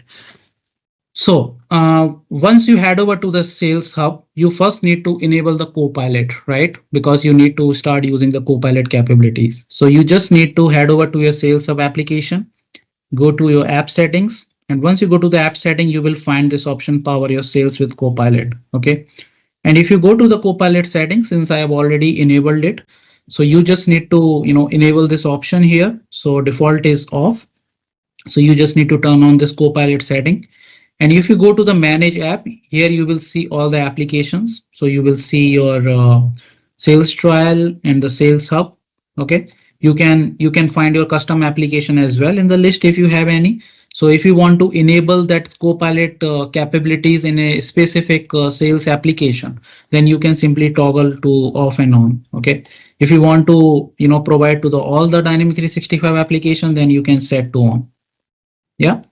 So this is the one setting you have to do it. The second setting you have to do is you have to enable the auditing, okay, especially on the opportunity, lead, and the account, because these are the core tables of the Dataverse that actually works in the sales, right? So I'm not getting that, the notification because I've already enabled that. But if you will set up that, you will get that notification that you need to you must be enable the auditing feature, because there are a lot of Copilot capabilities that works only whenever you have the auditing is enabled. Okay. The second thing is auditing. Third thing is you need to go to the advanced Copilot setting, where you need to decide like which particular fields you want to use it in your Copilot. Okay. So here you can see there are basically two entities are there. I would say table, opportunities, and the leads. Okay. So in the opportunity, if you want to get the summary of the opportunity, what all are fields you want to include in that. Okay. So by default, estimated revenue, customer need, proposed solution, and these kind of fields are included. But you can include other fields as well, because it might be depends on your own business requirement. Okay. So if you, let's say you have a field called some custom field you have, and you want that, if someone, make any changes in that particular field, it also should comes in the summary. So you just need to add that field here. Okay.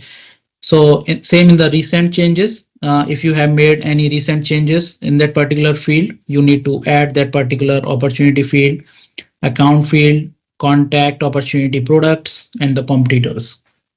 So you need to, select those fields. And same goes with the leads. If you need to, get the summary, you need to enable that field so that, it collect the summary from that field as well.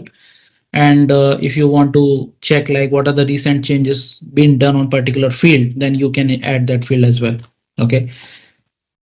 All right. So this is kind of prerequisite. You have to do it before start using the Copilot. Once you do it, I don't think it takes a lot of time. It takes hardly 10-15 minutes to enable all these kind of settings. Then you can simply head over to the main sales area. And here you can see this icon called Copilot, okay, in your sales application. Now, once you click this, all the features popped up here. Now, there are basically two kind of features that Copilot has distributed. One is chatting related features and one is email related features. So since I'm not on the email screen right now, so that is disabled. I will show you that in a while. But I can ask these kind of questions to the Copilot: get info, ask questions, and the stay ahead. So if I click here, this is the Copilot icon. So get info, it will provide the get latest news for an account. Show my pipeline. So this will provide all the opportunities that is currently you're working on. Summarize the lead, summarize the opportunity. So this provides all the these kind of details under get info. Ask a question. You can ask like what is the recent changes been done on the lead, what are the recent changes done on the opportunity, and what are the what's new with my sales record. So it will list down all the the leads and the opportunity that recently been changed and what's newly assigned to me. So sometimes there are a lot of data has been assigned to you, but you cannot keep track of that. So you can ask the Copilot to provide you this guidance. And the third option is a stay ahead. You can prepare for the sales appointment. You can show email that need the follow-up. Okay, so there are two things here. Since I have not opened any specific opportunity, okay, so how if I ask this question to Copilot, like what's changed for the opportunity? So how do the Copilot know about it? Like which opportunity I'm actually asking for? Okay, so if I specify any specific opportunity in the double quotes, for example, I can take the opportunity title and put it here.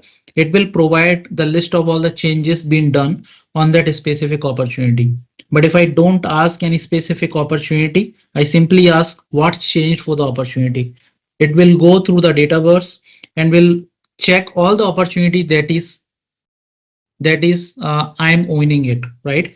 And then it provides the list of all the opportunities here. Okay, so these are the opportunity that I'm currently working on, and these are the opportunity which are recently being changed. Okay, now what is the update related to this specific opportunity? I can still click on the get updates. Okay, so it says like there is no changes on this particular opportunity. Okay, now if I open a specific opportunity and then ask the Copilot like what exactly the change. So for example, let me open this opportunity. Now, if I open a particular opportunity or the lead record, the Copilot will provide me the response in the context of that particular opportunity only. Okay, so this is the opportunity. The sample data you can also create it in your trial instance. So what I have done it recently in the customer need field, I just added this particular line like customer is also looking for setting up new computer in the premise. Okay, so I've just added this particular thing a while ago. And when I ask the Copilot, like what's changed for this particular opportunity? Okay, I don't need to specify because I already opened the opportunity, so it already gets the context. If I ask the Copilot what recently changed for this opportunity, it collects the data from the customer need field. Now, why it collected the data from customer need field? The first thing, I have already enabled the audit history. Okay, because Copilot collect the data from the audit history. So in the audit history also you can see like the customer need field has been changed recently. So Copilot collected the data from there. So you can open the audit history from there as well. Okay, so you can see like quite a while ago, I just made a change in the customer need field. So if you want to add some other fields to list down the changes, make sure that you enable that field in your Copilot setting, right? Otherwise it will not display in the recent changes. Okay, So that is the one thing. Now imagine I just wanted to write an email to the customer. So I'll click on the, okay, I'll not go here. I'll simply click here and click on email. Now if I head over to the email screen, you can see like email option has been turned on, but this is currently in the preview, as you can see. And if I can ask the customer, and if I can ask the Copilot to describe, for example, like write an email.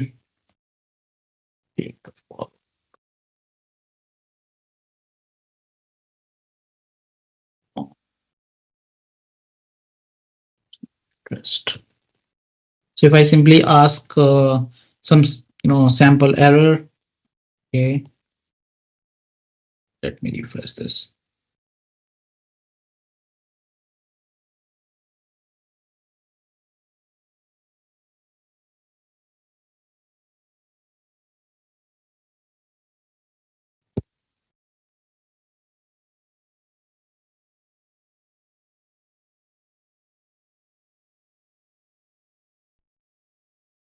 Okay, so let me head over to email again.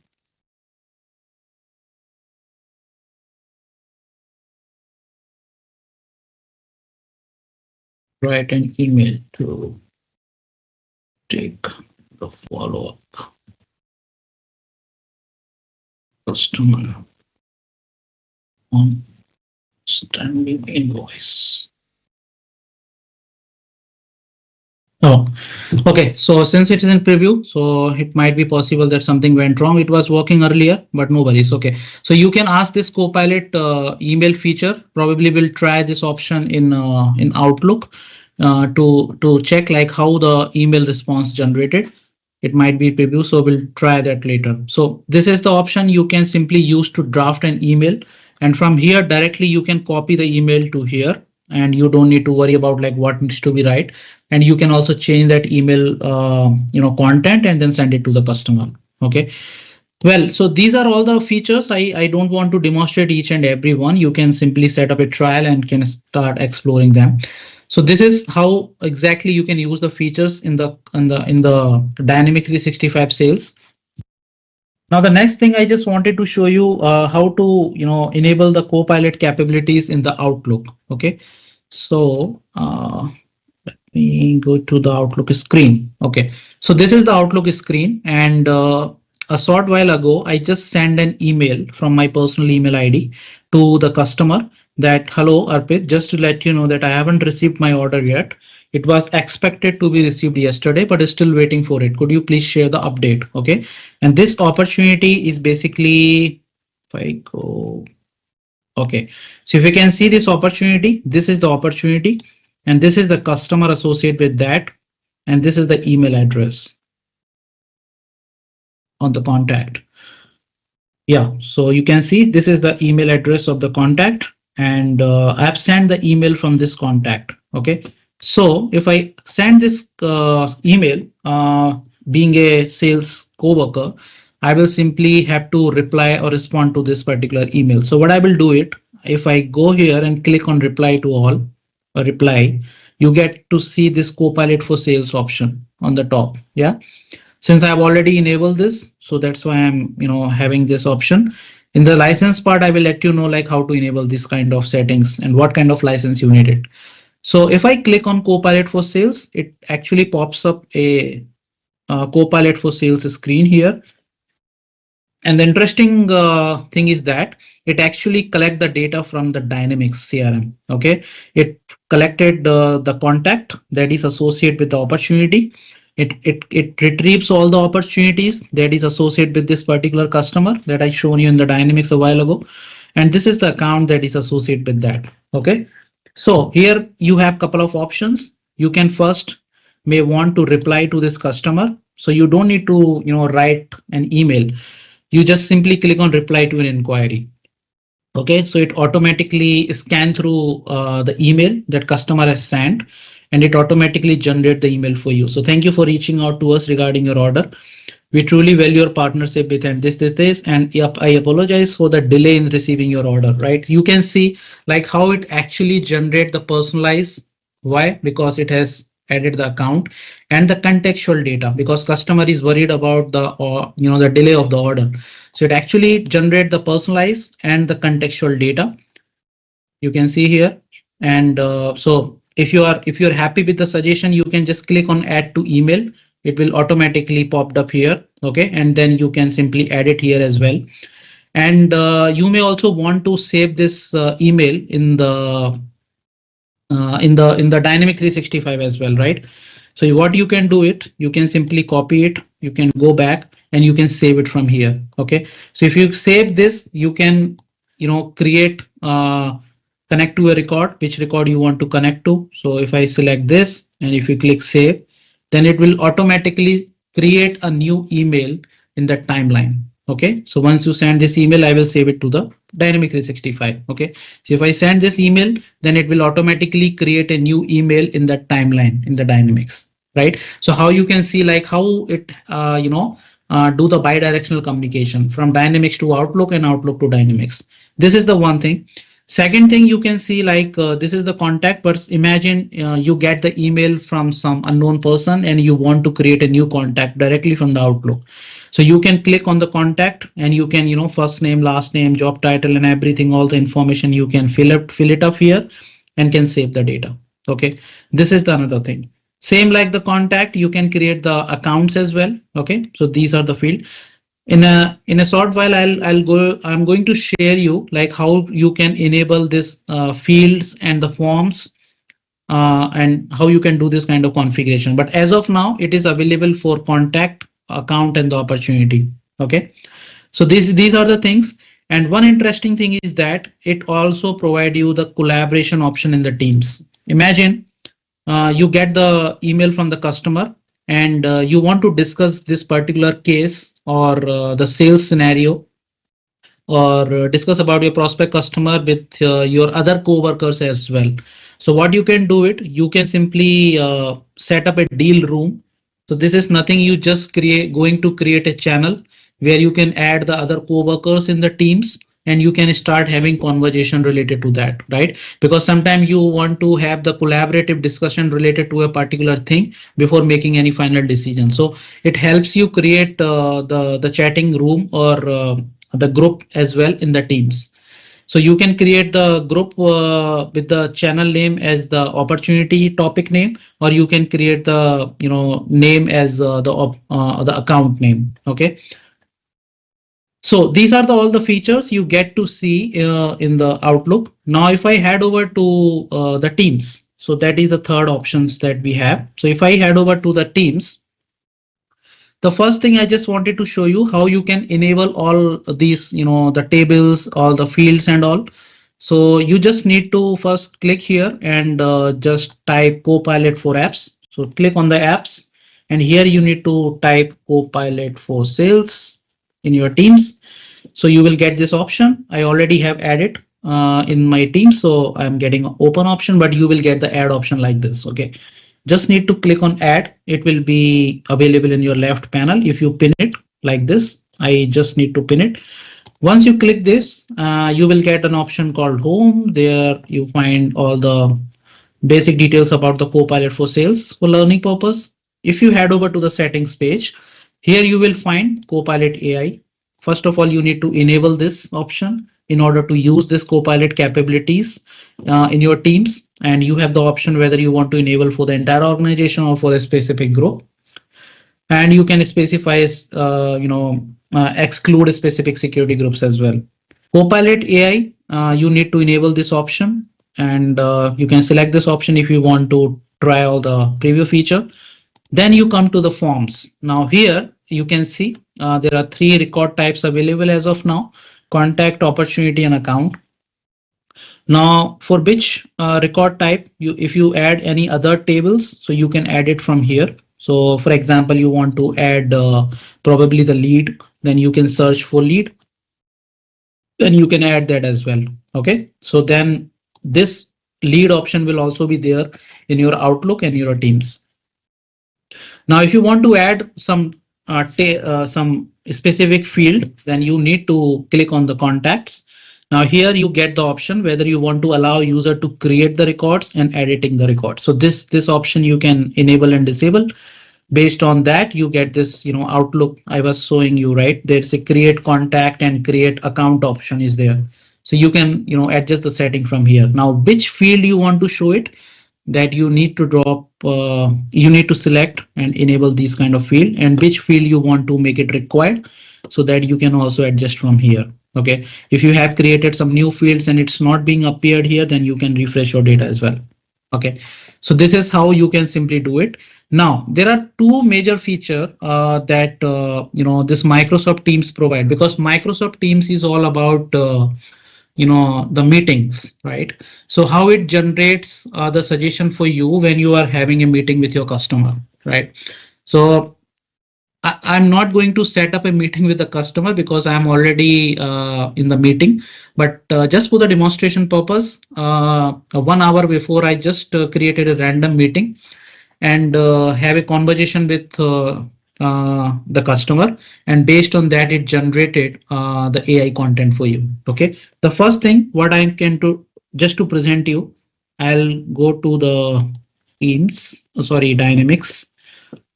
Okay, and what I'm going to do it, I'm going to set up a meeting with the customer, because customer has sent me an email that my order is not yet received. Okay, so what I'm going to do is, as a coworker, I want to set up a meeting with the customer. Okay, so I'm going to create a Teams meeting for that. So just enable this Teams meeting. Attendees is already there. Subject is discuss shipment. Okay. Okay, and we'll schedule it for probably today, and okay, 6:30. All right, and then I will save and close.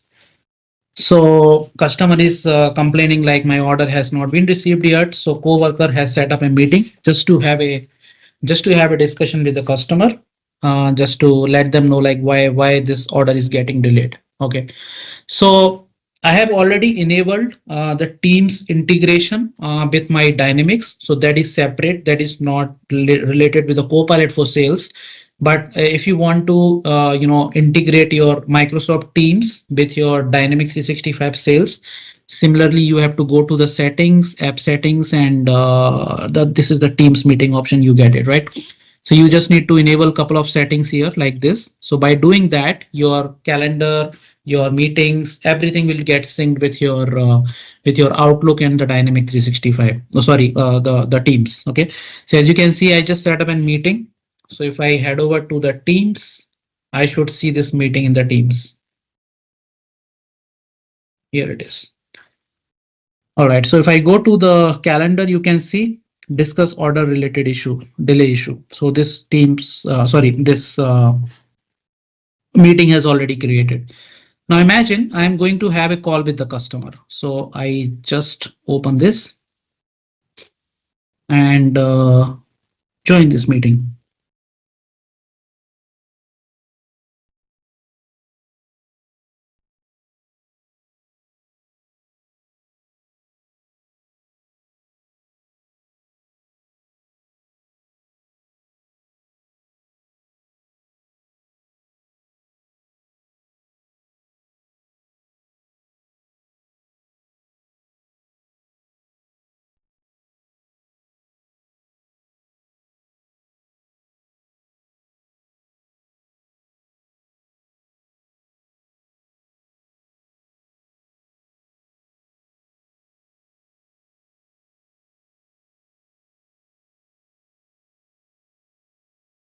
Can you hear me, guys?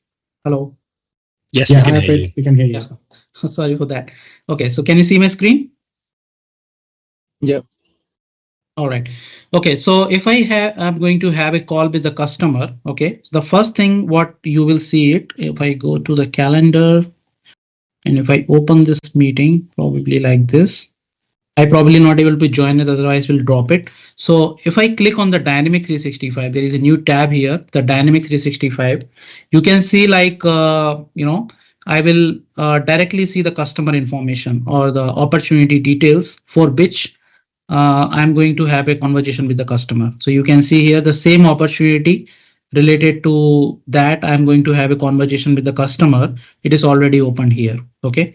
But if you join the meeting in the right panel, you will see some summary of that opportunity as well. Okay. If I will join it, I will be throughout from the actual meeting, but you can just test this feature as well. Okay. So similarly like this. So this is the one feature that when you are having a call with a customer, you get the contextual information in your right panel to get the details about that particular opportunity. Okay, this is the one thing. The second feature in the Teams that you get it once you have a call with the customer. Once you finish having a call with the customer, make sure you are recording that meeting, and your transcription should be enabled, because the Copilot for sales only works when you're recording and your Copilot, your recording and your transcription is enabled, because based on that conversation only it actually do the artificial intelligence, the analysis, and based on that it generate the response. So make sure you have recorded and store the transcript. Okay, so you can see here a while ago I just had a meeting with the customer, shipment updates, and it just had a 1.5 minutes of meeting, and it generated the recording and it generated the transcript as well. Okay, now so once this transcript and the recording is generated, the Copilot for sales automatically send me this notification in the chat. Okay, and that says open summary. So if I click on the open summary, it takes me to the meeting summary page. Okay, now the interesting thing is that in this meeting summary page, you will see the transcript, you will see the recap of the meeting. So during the 14 second to the 52 seconds, you discuss about this particular thing with the customer. So it will actually display that. And then it analyzes my conversation, and it decided like you are going to create a task with the shipment partner and delivery partner, because during the conversation with the customer I use this term like I'm going to have a follow-up with my shipment partner. Okay, so based on that it automatically provided me the follow-up option. If I click on the create task, it automatically create a task for me if I want to connect to the particular user, and then it will automatically create in the Dynamic 365. Yeah, and you can see like it automatically generates the recording as well. Okay, and it will also show you like if this particular part the customer doesn't seem to be happy while conversation with the coworker, so it shows the negative sentiments, right? And this particular space it was neutral, and this particular space it was positive. So you can see like how the Copilot actually analyze your conversation with the customer and helps you decide like how you can create the task. It correct the meeting of summary and all. So I have last 3 minutes left. So I'm going to discuss about the sales Copilot for sales licensing. So it's quite confusing, same like the other Power Platform and Dynamics licensing. But I try my best to give you an insight like how the Copilot for sales licensing works. So basically you get 2 options whenever you have to purchase the license for Copilot Copilot for Dynamics 365 sales. One is standard license, Copilot for sales standard license, and one is Copilot for sales premium license. Okay, now Copilot for sales standard license is nothing. It just a Copilot capabilities you are already getting in the Dynamics 365 sales. Okay, that means if you already have the Dynamics 365 sales enterprise or the sales premium license, you don't need to worry about it. You already using Copilot capabilities. You just need to go to enable that setting. That's it. Okay, so if you have that sales enterprise and premium license, you will get the Outlook features, Copilot Outlook features, Copilot Teams features, and Copilot sales features. Okay. Okay.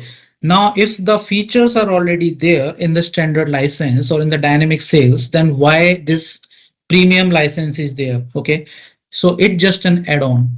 Okay, now why this add-on is? So add-on means in this premium license, you get all the standard capabilities that you already get it free of cost with your Dynamics sales license. Plus, you get Microsoft 365 for Copilot license capabilities as well. Okay, now what is this Microsoft what is this Copilot for Microsoft 365? Because Microsoft for Copilot 360, Copilot for Microsoft 365 means you are getting the Copilot capabilities in the Word, Excel, and OneDrive, SharePoint, and many other 365 applications, except the Outlook and the Teams. Okay, because for Outlook and Teams, you're already getting with the standard license, but you are not getting the PowerPoint, MS Word, and all. So sometimes being a sales co-worker, you work a lot on the Word file, PowerPoint presentation, Excel file, and you also want to get the contextual and personalized data in these kind of applications as well. Then you can purchase an additional add-on called premium license. Okay. And it costs you $50 per month. And in the $50 user per month, the $30 is for Copilot for Microsoft 365. Okay, so that means $20 for the premium license and $30 for Microsoft 365 Copilot. Okay, so if I go the detailed version of it, so for standard license, you get Dynamics 365 Sales Copilot capabilities, you get the Outlook Copilot capabilities, and you get the Teams Copilot capabilities. But in the premium, you get Outlook, Teams plus Copilot for Microsoft 365. All right, and this is one more version is Microsoft Copilot for Sales included in Dynamics 365 Sales licenses. So there are two versions of it. If you already have the Sales Enterprise license and you're already paying $95, then you already get the Copilot for Sales standard capabilities, but you will not get the premium capabilities. Okay, but if you pay $50 more, then you will get the Copilot for Sales premium capabilities, right? So you need to pay $50 more plus $95, then you will get the premium capabilities. But if you have the Dynamics 365 Sales premium license, for which you are already paying too much, like $135, then Microsoft is so kind for you, then you only need to pay only $30 for that. Because in this case, you don't need to purchase the premium license of Copilot, you only need to purchase the Copilot for Microsoft 365. Okay, and Copilot for Microsoft 365 only charge you $30. So you don't need to pay $20 for premium licenses. All right. Perfect. Now, I already have the Copilot for Microsoft 365 license. Then how much does it cost to get the Copilot for Sales premium? So as I told you, Copilot for Sales premium, $20 is for the premium and $30 for the Copilot for Microsoft 365. So if you already have the Copilot for Microsoft 365, that means you don't need to pay $30. You only need to pay $20 for the premium licenses. All right. Another thing, minimum license requirement to use the Microsoft Copilot for Sales premium capability. Now you must have this question in your mind, like why this Copilot for Sales standalone license provided by the Microsoft? Okay, because you can use this with the Salesforce as well. It is not required that you always use the Dynamics 365 Sales the Copilot capabilities. It also provides you the Copilot capabilities in the Salesforce as well. So if you purchase the premium license standalone without using the Dynamics 365 Sales, you can use it for the Salesforce. Yeah. So this is the question, like minimum license required to use the Microsoft Copilot Sales is that Microsoft 365 E3, E5, Business Standard, Premium, and Office 365 E3 and E5. So these licenses you must have if you have to use the Copilot for Sales premium licenses. Why? Because in the Copilot for Sales premium licenses, Copilot for Microsoft 365 licenses is included. And in order to use the Copilot for Microsoft 365, you must have all the Microsoft 365 application available. Then only you can use the Copilot for Microsoft 365, right? Here, the Copilot for Microsoft 365 is just an add-on on top of your Microsoft 365 application, right? So unless you have the Microsoft 365 applications available in your tenant, you will not be able to use the Copilot for Microsoft 365. So that's why it's saying if you need to purchase this standalone license, you must have minimum these licenses available so that you have the Word, Excel, Teams, and everything. Then only you can use these capabilities. Now you must be thinking about what is the difference between standard capabilities and the premium capabilities. You can check this list. So in the standard capabilities, I have already demonstrated everything to you in the Teams, in the Outlook, and in the Dynamics 365. So whatever capabilities I just demonstrated to you, that all are the standard capabilities. Okay. In the premium capabilities, you get some of the additional premium features in the Outlook, in the Teams, like this budget authority need timing analysis. This is currently is not there in the standard capabilities, right? Because I just shown you in the Teams, there was no kind of budget authority or need timing kind of analysis available. But if you purchase this, you get this premium Copilot experience in the Outlook, premium Copilot experience in the Teams, and the major part is you get the Copilot for Microsoft 365 in the PowerPoint, Excel, OneNote, in the Word. That is not there in the standard. In the standard license, you get the Dynamic 365 sales, you have the Outlook, and you have the Teams with the standard Copilot experience. Okay, so this is how the licensing works. And thank you so much for listening this session. And if you have any questions, just please let me know. Thank you, everyone, and have a good weekend. Thank you so much, Arpit, and thank you everyone for attending today. So we are wrapping up now for today's initiation bootcamp for AI for enterprise business applications. We did share the link at the bottom. I'll share it again just for everyone who wants access to the continued learning as well as the resources today. So shared it in the chat. I will share my screen once more just for those who are not aware or who may have missed the original announcements that we made regarding other community events taking place in the following weeks. So I'm just going to share my screen once again.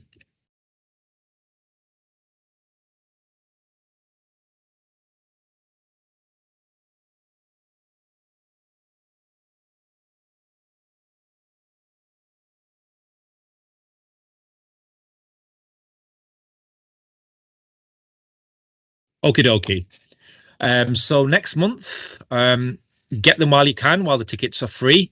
We have the D365 Bootcamp. That's going to be held in Lisbon on April the 27th. We've got the Low Code Power Summit. So if you want to become a low code developer, meaning you want to develop Power Platform solutions, including AI solutions, we have a hackathon. We have 7 tracks of sessions. We've got boot camps all happening on that week. It's a very big week and a very big event taking place in London.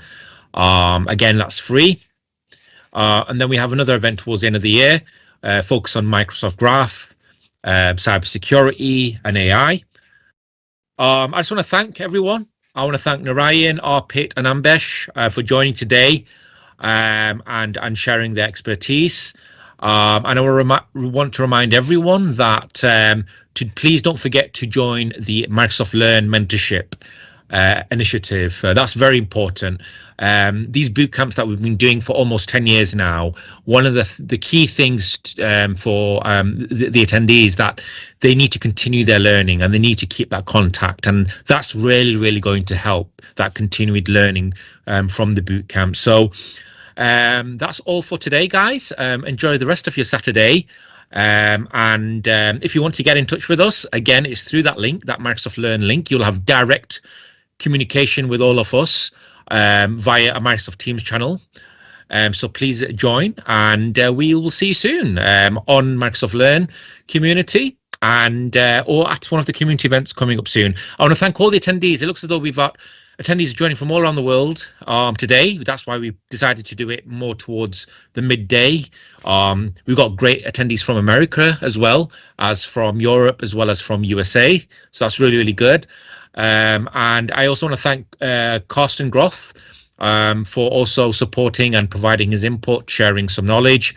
Thank you, Carsten, from Microsoft. And thank you all. Have a great weekend. May the power be with you. And I hope this has been a great first step with your learning into AI. Narayan, Arpit, Ambesh, sorry, let's switch on our cameras. Sorry, just want to get some final information from anyone else, really. So Arpit, Yeah. Just Narayan. we need to thank you, Raz, as well for providing such a great platform. So this is a Power Community platform is mostly managed by Raz, and a lot of effort goes into it. So thanks, Raz. Thanks for all your effort as well. And thanks to all of our other speakers and all the attendees. Great questions you have asked. And if you still have any questions, you can join us on our Microsoft Learn room and ask the question again. It will be the same Microsoft Teams experience. So we can always keep you up to date. Any of the details we have or any other new sessions are coming up, you will always come to know from there. Thank you. Narayan, you also had a barcode to share. Just one last chance to get hold of that, those free vouchers. It'd be great if you could share that once again, just so that people can, who might have joined a bit late, can still enter for that, possibly. I did the badge, yeah. So fantastic. So yeah. there are two things needs to be done. So the QR code I'm actually going to share now. Make sure you scan it, redeem your badge. So it's provided by Microsoft, validated through the Microsoft. So Microsoft has been kind enough to give us that that QR code. And we are running the sessions as a part of the AI challenge going on widely. So you definitely you can validate and put it on our social media. So make sure you do that. But once you join the AI session, so if you complete this AI session, I've shared the link with you, you will get a relevant certification voucher for free.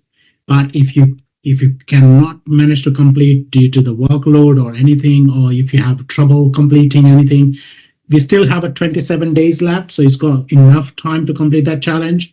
But if not, you can always join Learn Room, where we can get you the free voucher for the exams as well, particularly in the AI, which we are have the room aligned with that, those kind of business applications and AI Copilot.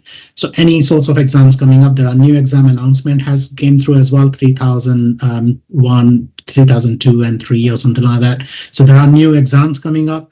And if you are MCT, Microsoft Certified Trainer, and if you are stuck with not having up-to-date information, if you have any trouble with your Microsoft Learn profile or anything, please do let us know so we can widely support you, not only the technology, but in terms of any certification is not visible, we can also support you on that one. Thank you, Narayan. And also huge thank you to Arpit and to Ambesh as well. Arpit's got a fantastic blog. So make sure you follow Narayan as well as Arpit, as well as Ambesh. Ambesh is covering, in fact, Ambesh is actually completing all his focus on Copilot right now. So he's a really good expert to follow. If you really are heavily involved in Copilot Studio, Ambesh dedicates a lot of time to it. So if you've got any problems or niggling issues, feel free also to get in touch with Ambesh. So thank you once again, all the attendees, for taking your time out today on Kickstarting Learning for AI. And thank you to all the speakers once again, Narayan, Arpit, Ambesh. Also, thank you, Carsten, for your support, Kerry from the Microsoft Learn team, and see you soon. Have a great weekend, guys. Take care. Thank you. See you soon. Thank you. Bye. Bye-bye.